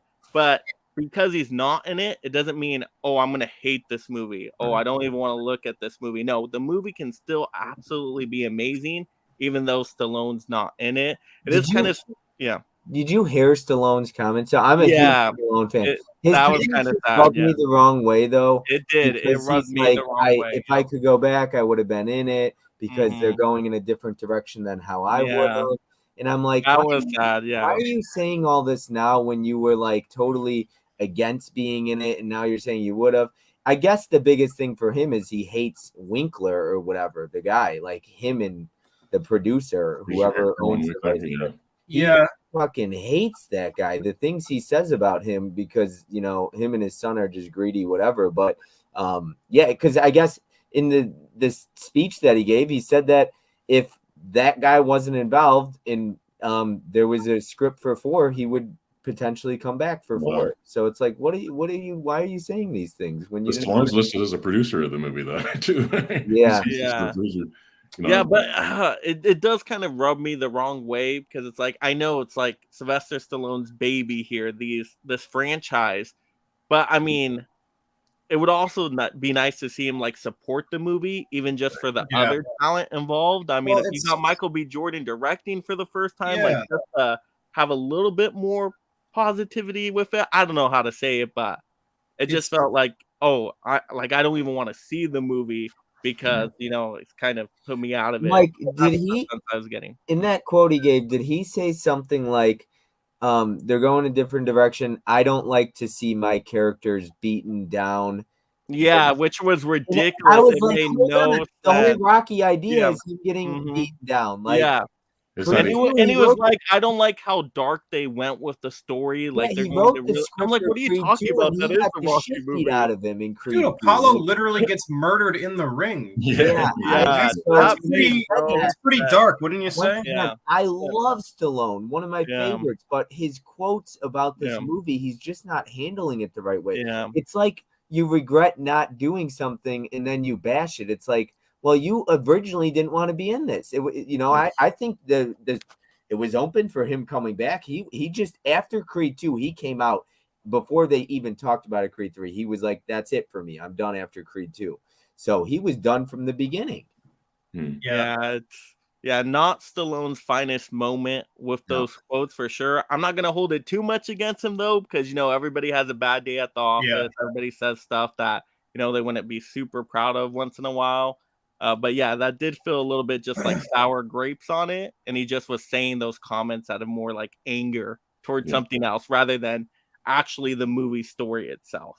Yeah, At least that's how it felt to me. Yeah, I agree. There'd be no franchise without him, but he didn't create Adonis, and he didn't create this part of the franchise. He didn't create this, but he didn't write the first one, First Creed, at all. So, but he did write part 2, a lot of that. But no, yeah, and I'll be honest with you, out of all the Rocky and Creed movies, and I'll have to rewatch them, but I think Creed is my favorite out of every single one. So I just absolutely adore Creed. I'm obsessed with that movie. The first Creed and the first Rocky are like this for me, man. Like, it's hard. Like, part of me says, oh, you can't have anything but the first as number 1. But then it's like, well, I mean, if they did it better, they did it better, man. Like, nostalgia be damned, like it can only take you so far. And I like the more modern aesthetic of Creed, if I'm being honest. Like I said, I just the scenes, the boxing scenes, the way it was shot with the camera angles, the way it pans around, even when he's just going like this with Sylvester Stallone, and he's just like making him feel relaxed, and the camera pans like 3 times in a circle. Yeah. I get so giddy like a little kid at a candy store over camera angles. So everybody talks about sometimes stop motion or cinematography or whatever they want to talk about, right? Writing. For me, the biggest things we covered in my film class was camera angles, and I got obsessed with different camera angles. I was obsessed with studying them and all that stuff. So when I see stuff like that in Creed, I get so excited. Something else I really like that they did with Creed, I think they do it in both of them, is how they have like the ESPN style segments where they kind of it's really like an organic like device for delivering like exposition, where you've got them explaining the plot, but it's like through this context of like ESPN and stuff. And it's like you've got like interviews where Adonis is being interviewed and he's like explaining stuff, and it's like I really like that. That was like a really unique way to tie it into the modern era. And then they kind of started that with Rocky Balboa, right? A little bit. With having they definitely do it in there too. Balboa for sure. Yeah, they do it there for sure too. They simulate the fight. That's what. Yes, that was really cool. Right. I love that. I love how they change it up with things like that. It's just those like they brought him back. They keep the franchise fresh by doing stuff. I think they do the 3-6 Mafia song in Rocky Balboa. I love that song for that movie. Oh, it's so good. It's a fight. It's a fight. Yes, that's it. Yep. Oh, I love it. All right, let's look at this chat real quick, and then we'll move on to the next questions. I don't keep everybody here too long. But we got Darvin saying the trailer was all right. Dell saying, Huck, I used to watch that competition too with the bouncer, I guess. Dell saying Affleck is a solid actor, but an excellent director. Yep. And then Chris saying Affleck, I love that as Batman. He's probably the best Bruce Wayne character. See, I don't hear that often. I hear a lot of people say I've heard some big. I love when now Affleck. I'm not the biggest Batman fan. That character, I probably prefer other superheroes more than Batman. But I appreciate when people show Ben Affleck love as Batman. I think that's really cool. Oh yeah. I don't want to make it too much about those movies, but I wish the movies were better. Like I wish he had, in my opinion. It's fine if you like him. I wish he had more to work with, especially just those movies felt so chaotic to me. He didn't really get he didn't get the solid like foundation. Like if he had been given the same run as somebody like Bale, where they gave him a planned out trilogy, maybe we could have seen him be even better. But not to derail it or anything. Yeah. As far as in Batman, do y'all remember in Rocky Balboa when he says, it's time we get to delivering some hurting bombs? Oh yes, I love that because he's like your bones are old. He's like you're cracking and all this stuff. That reminds me of in The Dark Knight Rises, some hurting bombs. Yeah, when they're telling him all the stuff that's wrong with him, it's just like Dark Knight Rises, kind of to come full circle. I love it. So like you got no cartilage here. Your shit's and then what is like arthritis, hard runnings out. Paulie says I got that one too. Yeah. He's like, I got that too. I love that though, but they're like, okay, all this stuff is wrong, but the theme, it's so upbeat still, because they're like, well, we can still do this, and that's how you're gonna win. I love the song too with that. I got high hopes. Like the song he comes out to about Boa. Oh my gosh, that was perfect. I love did Paulie, the actor who played Paulie, pass? You're freezing up, Bob. Freezing up a little bit, Bob. Lagging out just a little bit, Bob. Just now. Sorry. You're back. Yeah, sorry. You're good now. You're good. No, now. I gotta fix this. I'm gonna try You're something. good. But that's the first time it's happened all night. The actor who played Paulie, did he pass away? Is that why he wasn't in Creed, or that was just a storyline? Burt Young? I'm not sure if he's alive still, actually. I thought he was still alive. I think he's retired from acting, though. I don't think there would have been really any room for him outside of a quick cameo in the Creed movies. Yeah, that wouldn't have worked in the new era. Yeah, his characters, since they killed off Adrian, in Creed. He's still alive. He's 82 years old. Yeah, he's retired from acting. But they used him great in Rocky Balboa. Like he has some great moments in there. Like especially like when they're touring around at the beginning and all of that. Is he canonically alive in Creed? I thought he died. They show they show the grave next to Adrian. Yeah, I think he's dead. Yeah, because that's that line that he has about everyone in my life has moved on and stuff. Yeah. So he goes and sits right next to, I think his grave is right next to hers, and he goes and Young was a boxer, actually, too. He actually was a legit boxer, went 12-0. Burt Young was a boxer? Yeah. Wow, you wouldn't think it to look at him. Yeah, but he's also like 70. He said he used to like to fight fat, so he'd actually go into the ring overweight. There's good overweight boxers. Big man. And this still will mess you up. Yeah, so I believe it. I also like how they use a real boxer for Creed. Oh yeah, in Creed. Oh yeah, who Ricky Conlon I think is. Yeah, Ricky, pretty Ricky Conlon. Pretty Ricky, that's right. Rocky Five had a real Tommy. Mm-hmm.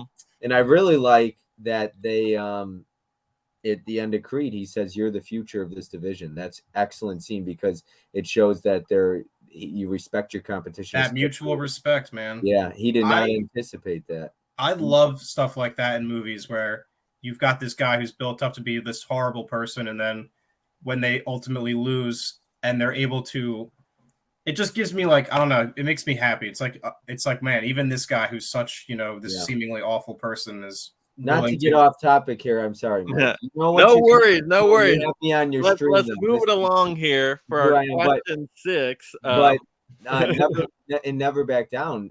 I just rewatched that one, and he gives him the nod of approval. I just like that. It's a small thing, but I do too because I really appreciate stuff like that. All right, let's. All right. So the question here is, how do you think the Creed 3 story plays out? Of course, we didn't look up any spoilers or any leaked stuff. So it's just really what we've gathered from the trailers and the past Creed movies and that's all the. That's what 4K Lowdown's going to do. Find the spoilers. He left. But Steve, what are you thinking on this? If you had to predict a little bit here, I imagine with Jonathan Majors, you're going to have something where it's going to lead into part 4. I think. Can't imagine that character just getting knocked out and leaving boxing. I think it's going to be set up to something. But I think Adonis, he's the star of the movie. He's a director and the star of the movie. I don't know. Maybe they do something like the first Rocky or something like that. It's I don't know, tie of some kind. I don't know, but yeah, I think it's going to definitely lead into a Creed 4.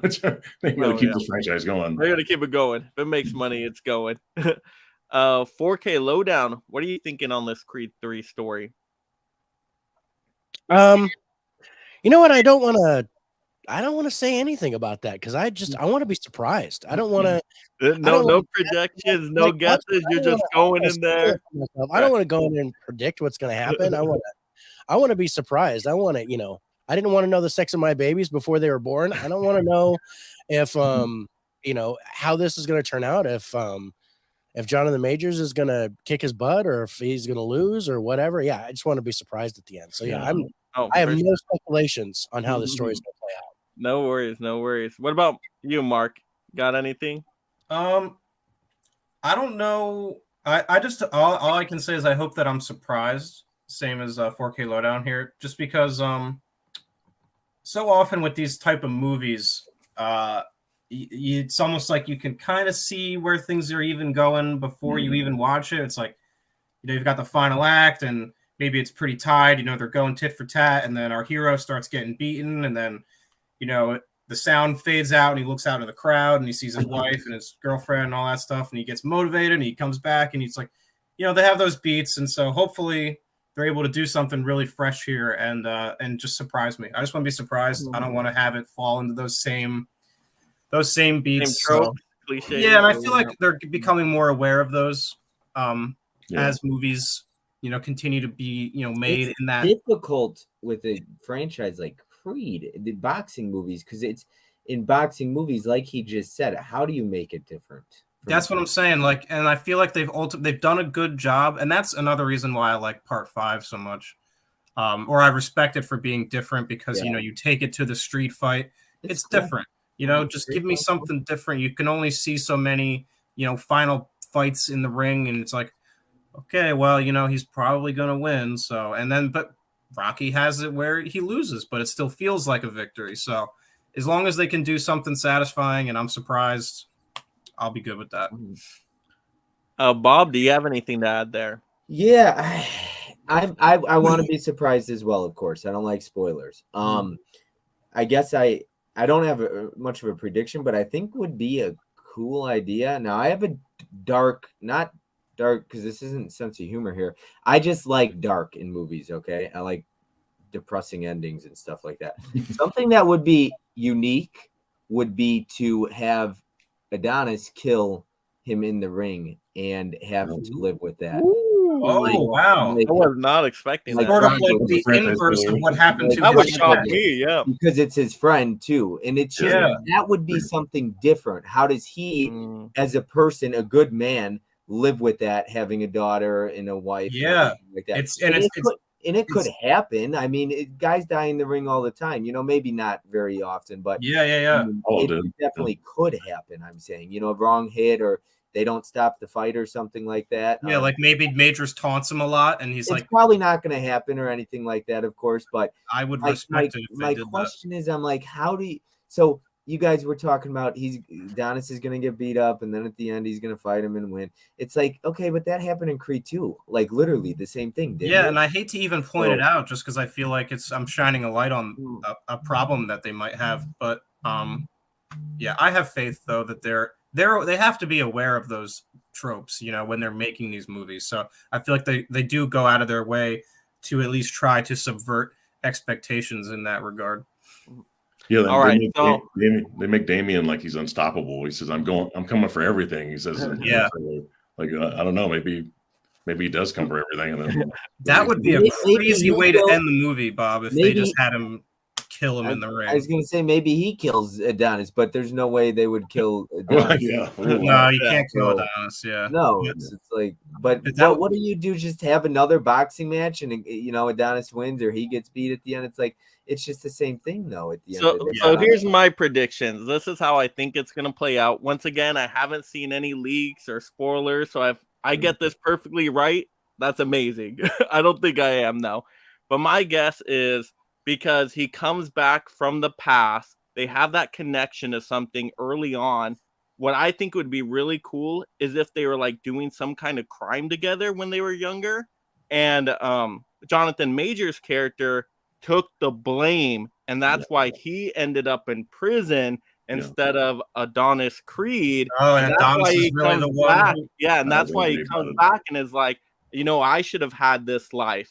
This was mine right here. You took that from me because I was watching your back. I wasn't going to rat you out. I took the fall. I would love that story right there. To me, that was really deep. Majors he's not actually as bad as we think he is. Yeah. I would love that. As a kid, he was the better behaved out of the two, maybe. That would be an interesting way to subvert expectations. Yeah, I would love that. And then I think it's going to be like, so he shows up. I think, he's going to get trained a little bit by Michael B. Jordan because Michael B. Jordan's running the gym now or whatever it might be. But then I think Jonathan Majors' character is just going to lose control. He's going to start hurting people, whether it's like, I don't know, hurting Adonis's family or just hurting people in the ring or whatever. He's going to take something too far because to me, when I see him, he looks like he's going berserk in a lot of scenes, like almost like a Wolverine, just animalistic, like kind of how Clubber Lang was, just with that intensity. So I feel like then Adonis Creed's going to be like, okay, I have to come out of retirement here to stop this guy from hurting other people. So I don't know if Jonathan Majors' character is going to end up killing somebody, and then that's when Adonis's Creed character needs to step in and is like, okay, my father died in the ring. I just saw another person get. I don't want this to keep happening, or something like that. But I would love to see if somehow Jonathan Majors' character won in some kind of way. Like, I don't even know if Michael B. Jordan's, Adonis Creed should win at the end. Because I mean, Jonathan Majors looks like he means business. So what if Jonathan Majors' character won, and it's kind of like a Infinity War story where you have Thanos wins at the end, and maybe they pick it up in 4 again with something. I don't know, because I want to see something different, and that's what I could absolutely see him eating Adonis at the end. I actually think if there's a prediction I have, I think that might happen. I think Adonis is going to lose. I like that idea. Yeah, I do. Because it would give something different. And the Creed movies have done, and Rocky movies have done such a good job of changing up the fights. You don't know who's going to win. You don't know who's going to lose. Sometimes they win. Sometimes they lose. Sometimes they lose by knockout. Sometimes they lose by a judge's decision. So I want it to be something like we're not expecting with that. Sometimes they throw in the towel like they did with, Drago's kid. Like, I love how that keeps it fresh. So I want something fresh here. Yeah. Mm-hmm. But that's my thoughts. That's all my predictions. Maybe I'm going to be really right or just completely wrong by then. Who knows? All right, let's check out these comments here. All right, let's see. All right, we got, let's see, where are we at? See, that's why I need a star stuff. But no worry, Dell is saying, Mike, those are the vibes I got from the first trailer. So I'm expecting that. That's what I pieced together with just the trailer. That's how it feels like it's going to go. But I still don't know how, like, Tessa Thompson's character is going to play into it. Like, I don't know how the daughter is going to play into it. Like, is the daughter going to have a really big part to the movie? Like, what is that going to look like? Kind of curious about that, too. Yeah. Let's see. All right. Yep. There we go. So let's look at the next questions here. Getting question 7. So what gets you most excited or worried about Creed 3? So let's have a 4K lowdown here. What gets you excited? What gets you worried about Creed 3? And it's actually the same thing. It's Michael B. Jordan as the director. I'm both excited and worried that either it's going to be amazing or he's going to shit the bed. And as his first tryout, this is the perfect opportunity. That the dominoes are right in front of him. All he's got to do is knock the first one down, and the whole thing is going to come down. It's going to be perfect. Or if that domino set isn't right, it's gonna be messed up. So yeah, that's where the end all be all is Michael B. Jordan as director. I am most excited and worried at the same time about how he's going to do. Oh yeah, absolutely agreed with that, because like first time directors, sometimes it goes really, really bad. And I think back to the Mortal Kombat movie we just got, and I'm like, it was like new directors, new writers. I'm like, ugh. So hopefully it doesn't go that way.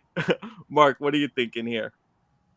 4K lowdown said it best. I mean, this has potential to kind of be a bit of a misfire. I don't see that happening. Yeah, I feel like Michael B. Jordan has the right people in his corner to kind of help guide him on this directorial debut here. So that could be potentially, a problem. But again, I'd be shocked if it's not at least on par with Creed 2 for me, being my least favorite, but still a very good movie. So I could see that being a problem maybe, but not likely. All right, Bob, what are you thinking? What gets you excited? What gets you worried for Creed 3? Yeah, I'm worried that it's more of the same, and it can't live. Michael B. Jordan directing, no Sylvester Stallone is a concern, and as far as excitement goes, I love boxing movies. I'm biased as hell with that. Me too. Creed is like, and Creed, and as Dell pointed out, I've got a man crush on Michael B. Jordan right now. So, I can't wait to see him more of it, sweaty and shirtless, right? Yeah, that's why I go to see these things. Raging Bull, that's one of the best boxing movies I've seen. But yeah. Oh yeah, Raging Bull's so good. Yeah. All right, Steve, what are you thinking? What gets you excited? What gets you worried? Well, yeah, the trailers got me excited about the movie, but I've noticed. I know one of the next questions about the Rotten Tomato score. If you noticed, it's changing a little bit, not dramatically, but yeah, it's I don't know, but I guess that's before the movie was released. You know, some critics had seen it, and so yeah, Michael B. Jordan, it's his first directorial debut, and you know, sometimes if you're the star, it's hard to do that. But Stallone did a good job, you know, directing and starring as well. So it's not impossible, but yeah, there's a potential that could be a little bit of a letdown compared to the first two Creed movies. But we'll see what happens. I'm going to see it on Saturday, so you know that I'm still excited about it though.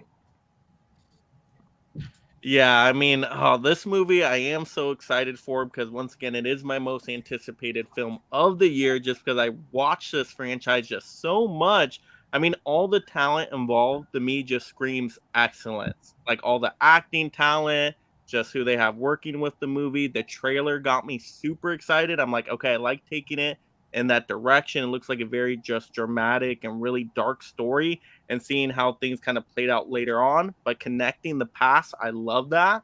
But I am a little worried too, just because it's a third movie. It's tough to get a third movie right. I mean, it's tough to get a sequel right, let alone 3 movies. And we have gotten a lot of bad 3 movies lately. I mean, Halloween End, oh my gosh.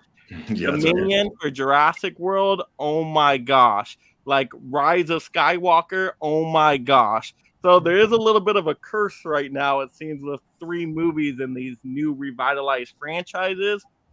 So I hope Creed breaks that trend. That's really gets me the most worried because I'm like, I go into these third movies so hyped. I'm like, okay, I like the last movies. I'm ready for this. Let's end this trilogy on a strong note. And then I'm like, I walk out, I'm like, what the heck did they do? Did they forget about their characters? Like, what was the story going in that didn't flow together?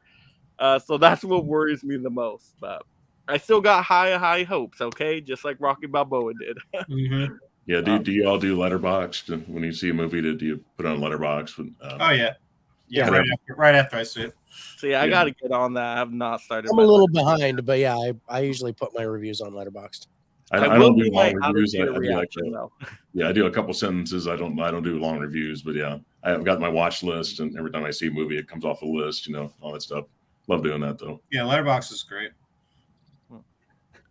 All right, let's take a look at the chat here. Let's see. Chris is saying, yeah, those boxing matches with the Paul brothers are not legit to me at all. That's why they're not. What? Oh, we're bringing in some outside boxing, right? I'm like, wait, what's going on? Who's the Paul brothers? I'm like, what is this? Let's see. Okay, so it looks like people are just kind of mentioning boxing out there. Let's go to question 8 here. Now that we kind of talked about this movie in our pregame, how would we rank our level of excitement for this movie? So just kind of giving a number out there, 1 through 10, whatever your excitement level is. 4K Lowdown, what's your excitement level right now? My excitement level right now is an 8. Solid. Ooh, nice. Firm. Can go up. But yeah, I'm not going to watch that last trailer. I don't want to be spoiled in any way. Yeah. But yeah, I'm at a solid 8. I am definitely going to go see it. So yeah, I can't wait. All right, Mark, what are you at right now?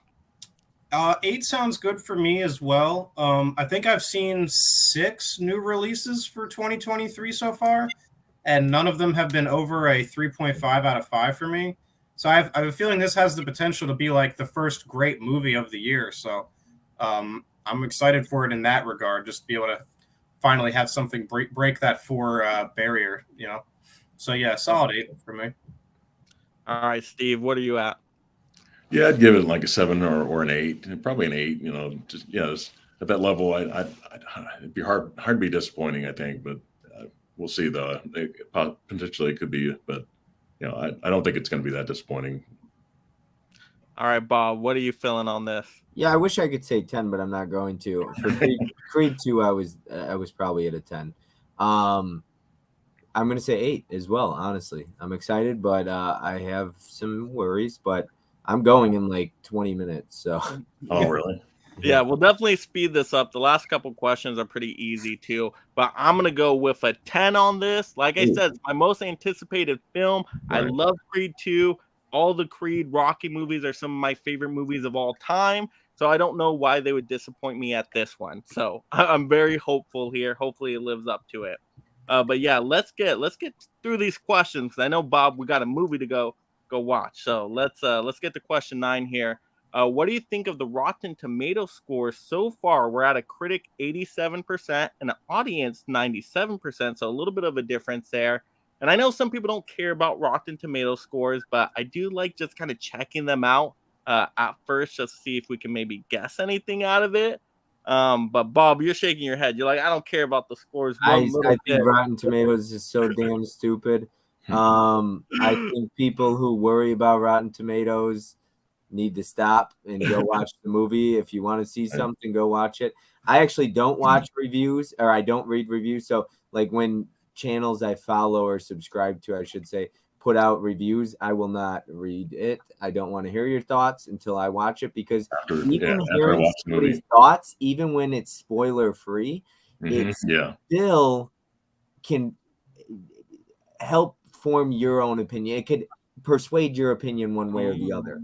Yeah. And I've seen plenty of people say spoiler free review, and I watched one. Really? It was spoiler free. It was of the one with The Rock and the new one that just came. The Rock. Black Adam. No, dear God, I'm just all over the place. I'm sorry. M. Night Shyamalan's new movie. Knock at the Cabin. God. But yeah, there was like a spoiler free review, and I was like, well, this spoiled half the plot because I watched it. So spoiler free. No, I'm not watching reviews, and I don't care about Rotten Tomatoes, but that seems very high. Yep. All right, Mark, what are you feeling on these scores? These scores bode well. It's affirming, what we've already got, our expectations going into it. So that's good. As far as the whole Rotten Tomatoes thing, there are instances, like, I don't personally place a ton of stock in it, because there's movies that there's all movies that we all like, that we love, that probably have low Rotten Tomato scores, right? Like, it's bound to happen. But then there's instances where it is helpful in certain circumstances, because, you probably look up a movie like Shawshank Redemption and it's going to have, hundreds and 100, and then you might look up a bad movie. I can't think of one, for example, right now. And it does have a place, but it's not an end all be all. It is accurate to a point, but personal taste goes a long way, and so your mileage may vary as far as Rotten Tomatoes. So it's not the Bible, but there are points where it can be looked at as a reference point. Oh, absolutely. Well said, Mark. They need to stop putting that fresh Rotten Tomatoes on my Blu-rays slipcover. Oh yeah, get that out of here. Crap! I don't care about your Rotten Tomatoes. Steve, how are you feeling on these scores? Well, I think it's dropped to like 86%. That's why I was thinking about that before. Dropping a little bit. I mentioned that. I think it's dropped to 86%. That's still pretty good, though. That's more than like 4 out of 5. It's still good. 80%. That's a high rating. That's normal. As more people see it, it tends to come down a bit. So yeah, a lot of people don't like to give movies more than a 4, 4.5. That's really high, especially for Rotten Tomatoes. People can be strict and so can critics. So that it could be dangerous to get people's hopes up. Mm-hmm. Yeah. And then Lowdown, what are you thinking on these scores? I felt like you said you didn't really care about Rotten Tomato scores, right? I don't really care about critic scores, and I'm not surprised that the critic score is lower than the audience score. That's usually the case with a movie that I will like. Right. So yeah, it doesn't bother me one way or the other. IMDb also gives us a 7.4. So yeah, I don't look at IMDb either. That to me is the least reliable. Is Right. IMDb. Letterboxd is my so go-to. many people are just like, whether they shit on it or whether they work for the company and they give it all tens or whatever. But yeah, I just choose to judge for myself. Yeah. But I do like to go after I've scored it and I go back and say, oh, okay, yeah, I'm way off from what you guys had. So yeah, I read reviews on Letterboxd all the time after I watch the movie. yeah, Right. yeah. I want to hear what other I do people now say. too.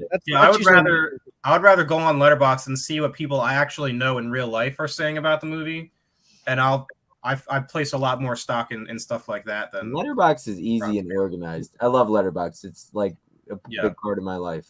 Yeah, Yeah. 100%. You guys are convincing me now. I need to get on this Letterboxd here. Oh, like it's I need to get on that.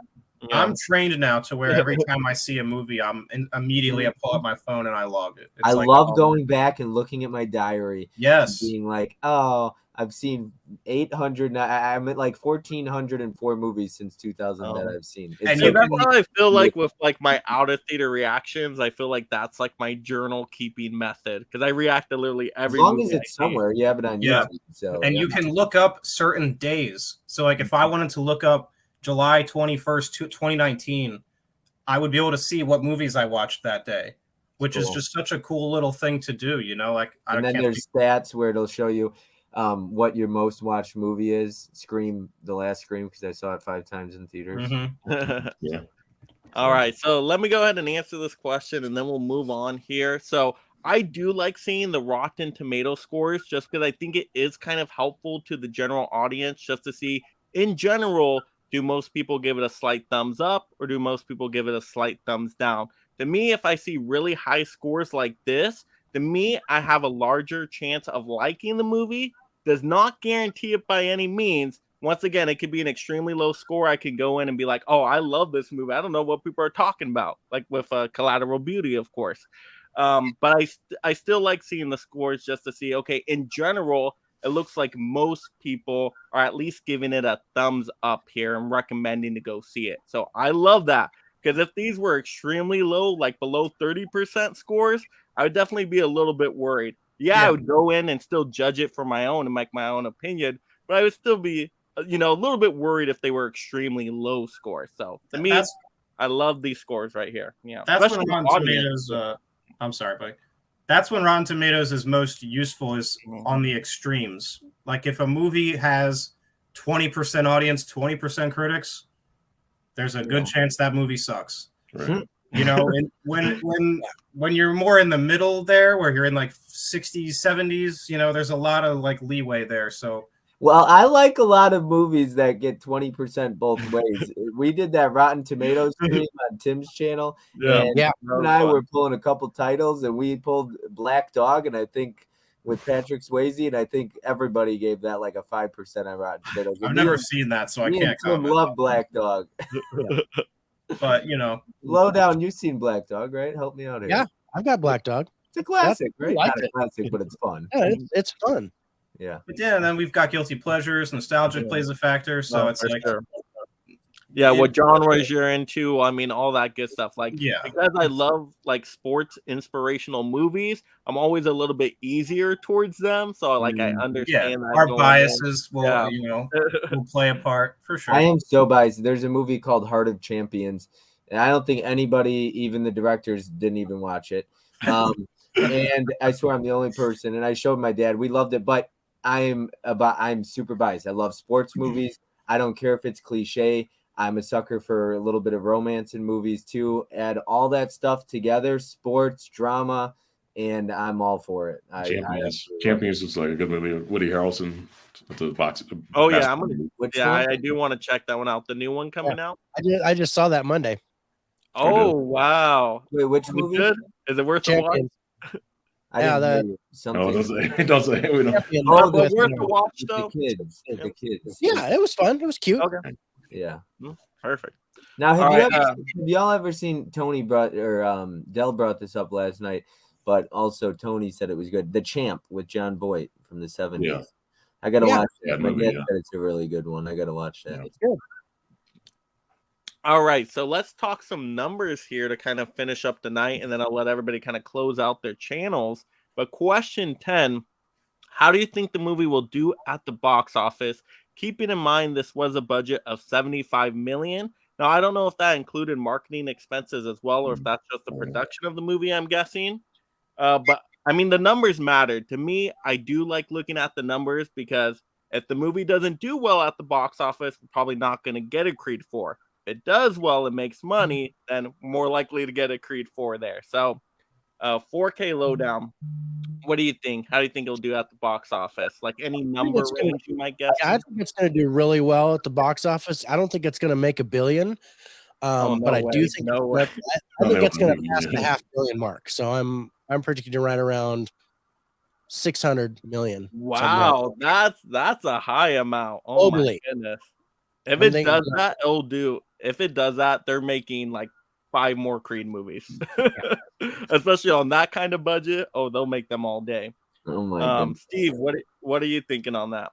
I think this opening weekend, it'll go maybe a little over 100 million. I'm thinking. Oh my goodness, you guys! Wow, worldwide or U.S.? No, we're talking domestic. Probably U.S. Yeah. Possibly. Wow. I don't think it'll hit like 600 million, even worldwide. And it's PG-13, right? I assume. Yeah, I'm sure it is. Yeah. Yeah. Oh, that would be kind of cool if they went R with. That would be a different. Oh man, that would be an awesome. I mean, there's not much else out this weekend. I don't know. Operation the Guy Ritchie movie. Yeah, that one's out. Yeah. Bob, what do you think about it? Think it's gonna do well at the box office? Yeah, but like a 60, I could see a 50 to 60 US, maybe 50 to 60 million US opening weekend, and I think that would be very successful. That would be good. Especially only US on a $75 million budget, and its first weekend, it almost makes its budget back in the US alone. Oh yeah, I always go by US, but you know, oh yeah, I do too. Money's coming in, it's worldwide. It's not just US. Well, see, so if we're talking opening weekend, I only go US because so many movies will release in different markets overseas at different times. Right. You want to compare the numbers. If you're talking only opening weekend, then you want to talk just domestic. But if you talk ending numbers, then you want to talk worldwide. At least that's how I've always seen it. No, that makes perfect sense, Mike. This may not get a China release. I don't know. They have a limit to how many movies they get in China. Yeah. I don't know. But yeah. And then Mark, what are you thinking? How do you think it's going to do? Bob's prediction sounds the most realistic. So I'll probably err more on that side of that. You said like 50 to 60 million in the first. Yeah, weekend. I can see that. Yeah, I can see that for sure. And then I would also not be too shocked if it did more than that. Again, like I was saying, this is kind of like the first big movie of the year.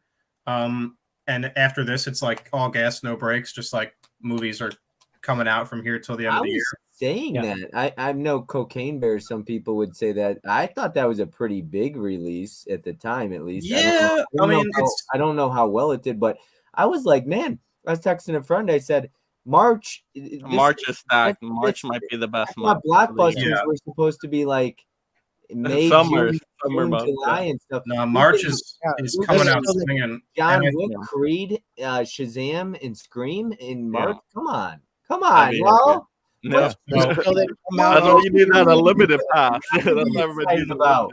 We love movies. How can we not be excited? Yeah. So I think over this month. I think it's going to do well. And then Majors is a box office draw. Ant-Man had like a 70% drop off. Big drop.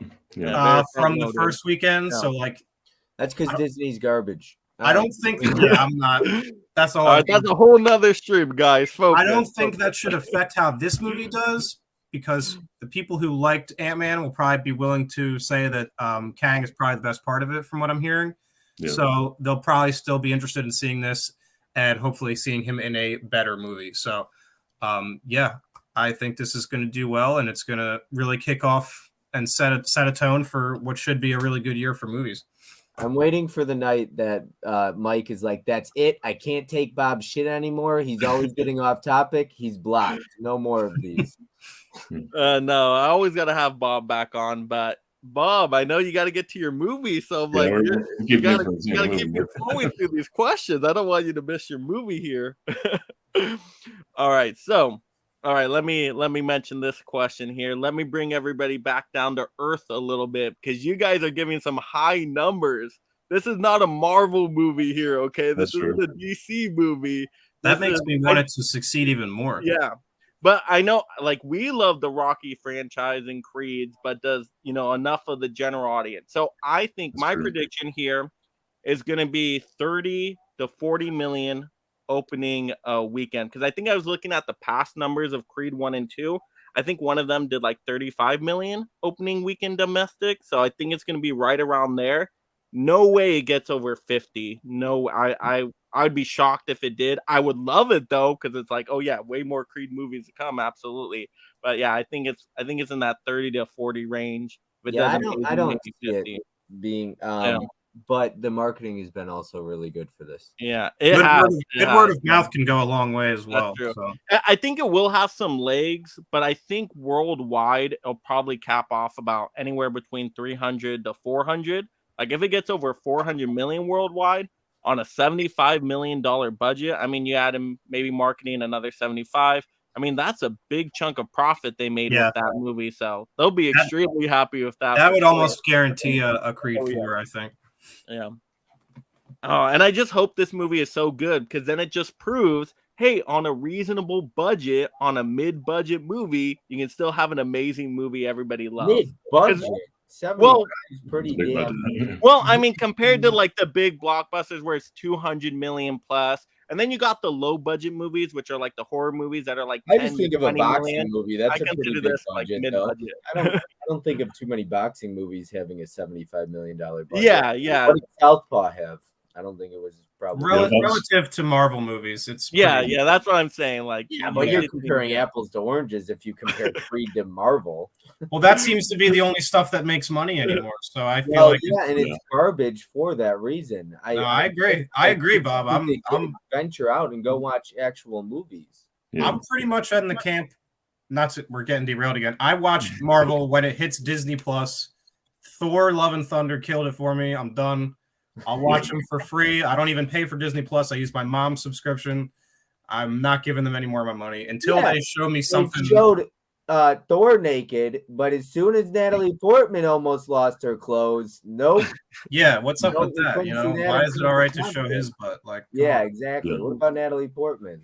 So are you saying I shouldn't have seen like Ant-Man twice in theaters? Is that what you guys are saying? Yeah, no. I literally went twice in the same week. I saw it in 2D, and I'm like, let me go see it in 3D now. I don't judge. I did the same thing. It is actually frustrating for me that all I ever hear people talk about or seem to want in movies or studios wanting to put out is superheroes and remakes. And it's like or sequels for that matter. Look at Scream, Creed, John Wick. Everything this month is sequels. Or Shazam. Well, I mean, it all comes down to the money, though. Like it's a business at the end of the day, so they want to make the. But that's why I appreciate a company that, like Cocaine Bear, it got mixed reviews. It tried something new. And I saw it last night. It was pretty funny. The movie crap.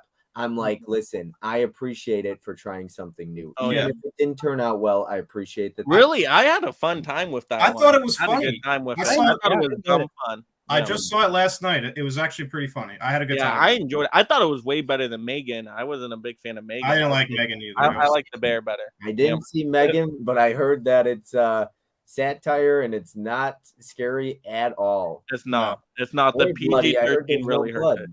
No blood. Did anybody see the unrated version yet? Yeah, it's not very much different. I don't think. I haven't tried to watch it. The cool thing, unrated, and they'll probably add a drip of blood.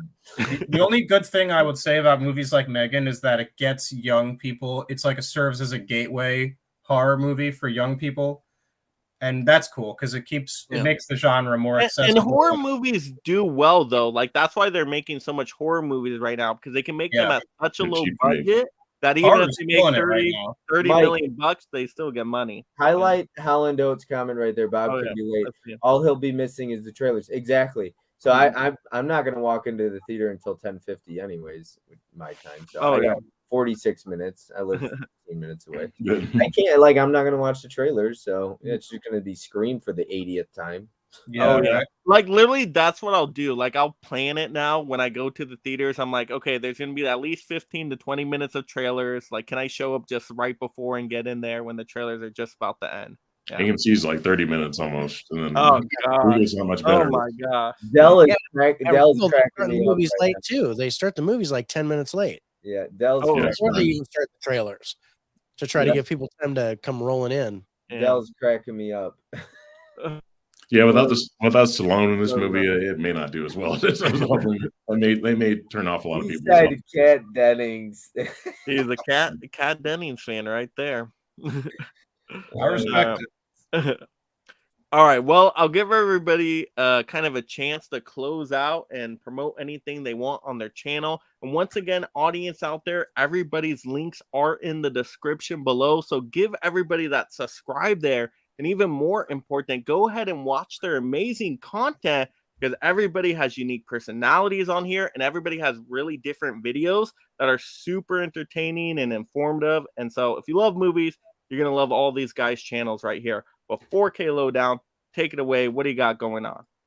All right. First of all, Mike, I want to thank you so much for having me on. And definitely you guys subscribe to all these guys. They're amazing. As far as for me, the 4K Lowdown, I do a live stream and we moved it to Wednesdays. It's called By the Numbers, where we actually take a look at newer releases.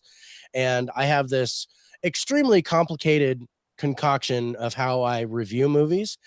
So if you guys check it out, I think you'll enjoy it. And it's fun. I co-host it with Turner Fan 77. And then also there's unboxings and town hall meetings where I pick up stuff in town and, things like that. So check it out. It's the 4K Lowdown. You can find it on YouTube, Facebook, Twitter, Instagram, and Letterboxd. All right. Tales from the Shelf. Yeah, thanks again for having me on, Mike. It's I love this franchise, so I jumped at the chance to talk about Creed with you guys. It's been a blast. I could have went probably another hour, but we know Bob's got to get to the movie. So as far as what I've got coming, I've been pretty spontaneous lately as far as sometimes I'll get bursts of inspiration. But a long-term project I'm working on is sort of this Walking Dead retrospective thing that I'm doing. Just kind of talking about my history with the show and where it falls off for me. So I'm hard at work on that. I don't really have a projected date for that. So just stay tuned. And in the meantime, there'll be other smaller stuff in the meantime there. So yeah. And Mark, I'm just noticing it now, that Halloween poster behind you, the banner at the top. Yeah. What's that in the corner? Is that a Rotten Tomato score? I can't really tell. It is. Is it really? Oh my goodness. I work with a friend who his wife works at Best Buy. So this is actually one of the displays from like you would see above like where the new movies would be at. And she would get them when they were done with them and she would keep them. I have a Dr. Sleep one as well. But it fits perfectly up on my wall here. So I have that right there. So yeah, pretty cool. Yeah, I don't think I've seen one of those with a Rotten Tomato score. I'm like, what's that right there? Is that like a pumpkin? I'm like, oh no, that must be a Rotten Tomato score. I kind of wish it wasn't there, but it is what it is. All right, we got Steve. What do we got going on, Steve? Yeah, you can see the Excelsior movie reviews. I'm known as Steve Ninja. I used to be my channel's name, and I changed it. But I do a lot of some movie reviews still. They don't get a ton of views necessarily, but I love doing live streams. Love collecting Criterions. Love doing Criterion hauls, and love, like I said, I'd love to do more live streams with people.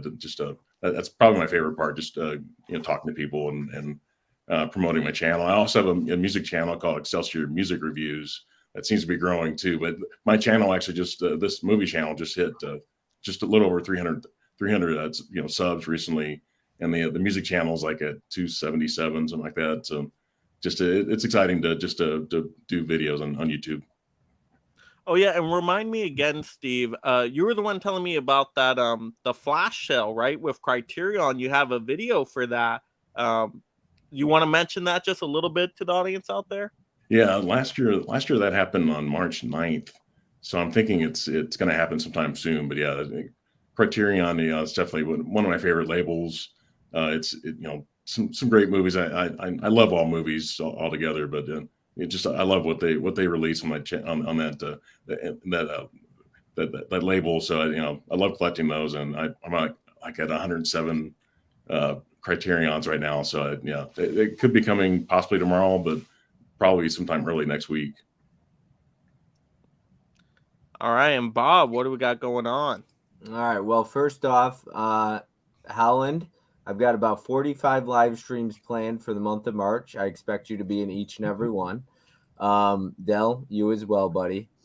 And Steve, this was my first time meeting you, and it was awesome. You're a cool guy. I'm not somebody to just say something. Like, I'd tell you if I don't like you. So you got you're a badass dude, man. Awesome. You got knowledge, and you were a lot of fun to get you on my channel sometime in the future, and hopefully stream with you again. And Lowdown, I've streamed with you before. Same with you, Mark. But I'm looking forward to streaming with all of you guys again. This was a lot of fun. But yeah, I've got like a stream every single night, Monday through Thursday, the rest of the month. So I've got the Hall of Fame stream. That's the biggest thing I'm doing right now. It's kind of my baby at this point, and I just put like 20 hours into those streams. So I really like to make sure it is all about the guest I have on there. The whole point of that is just showing how much we as a community appreciate that person that's on that stream. And I hope to get everybody on there, anybody that collects movies, essentially. It's just a matter of showcasing somebody in their collection and who they are and all that. That's what it's about. I love it. I love getting the opportunity to just make it about somebody for a night and show our appreciation. Thanks, Bob. It's a very cool project that you do, Bob. I love those videos. Thanks. Appreciate it. All right. So everybody from my channel, well, once again, I got to thank my panel. Thank you so much for you guys joining me tonight. I was almost getting a little bit worried right here. I'm like, oh, am I going to be able to get a Creed 3 pregame together? Am I going to have enough people? But you guys came through, and thank you so much. This is one of the funnest times I've ever had on a pregame just because I'm so excited for this movie. And you guys took the hype level up to another level. So maybe I'm at 11 excitement now, over the 10. Awesome. just for you guys. I mean, thank you guys so much. Thank you to the audience out there for always joining in, being interactive, leaving the comments. Oh, such great support out there. I really appreciate all my members of my channel. Darvin, thank you for showing up. You are awesome with having the membership out there. And so if any of you all are excited for more content from my channel and some exclusive content, definitely check out those memberships. I will be doing a more in-depth a Creed 3 review after I see the movie. So I will do my quick 1-minute reaction for everybody. But if you want some more in-depth thoughts, I will be doing a Creed 3 review exclusive video for my members. So if you're interested in that, go ahead and check out the memberships on the channel. But we do have some live streams coming up this week. So Monday night is going to be the Scream 6 pregame stream. Bob is going to be on that as well. So that's Monday night, 6 p.m. Pacific Standard Time. We're going to get hyped up for Scream 6. So that's going to be a lot of fun. And then that Scream's going to be wild. With that, that's going to be a wild group. Terrell's too. You got Mika. My Killer Podcast on there. Yeah. I mean, it's going to be a great group. I meant Mel. Yeah, my bad. Yeah. But yeah, anyways, I always get Mika and Mel's name mixed up. You could see it's similar, M-E. But anyways, yeah, that's going to be a killer stream. Yeah, it's going to be so fun. So if you're excited for Scream 6, you're going to want to tune in that Monday night. And then I think we decided here, I'll have to double check with these guys, but I do think our post-game stream for Creed 3 will be Thursday night, 6 p.m. Pacific Standard Time. I think that gives everybody enough time to go see the movie, kind of have it little marinate just a little bit, and then we'll have a fun spoiler-filled discussion for that stream. So if you see the movie this weekend or early on next week, come back Thursday night and we're just going to openly talk about that entire movie, and hopefully it lives up to the hype. But you guys know I'm posting videos every day, so just stay tuned to the channel, subscribe, turn that notification bell. I got everything dropping, and like I said, go check out these guys' channels. Everybody here on the stream, all great content. But that's it for tonight. Everybody, have fun out there. Go watch some movies. Go watch Creed 3 now. Go watch it this weekend, and then come back and we'll chat about it. Everybody, have a great night out there. Make it a movie day. Thanks, everybody. Bye.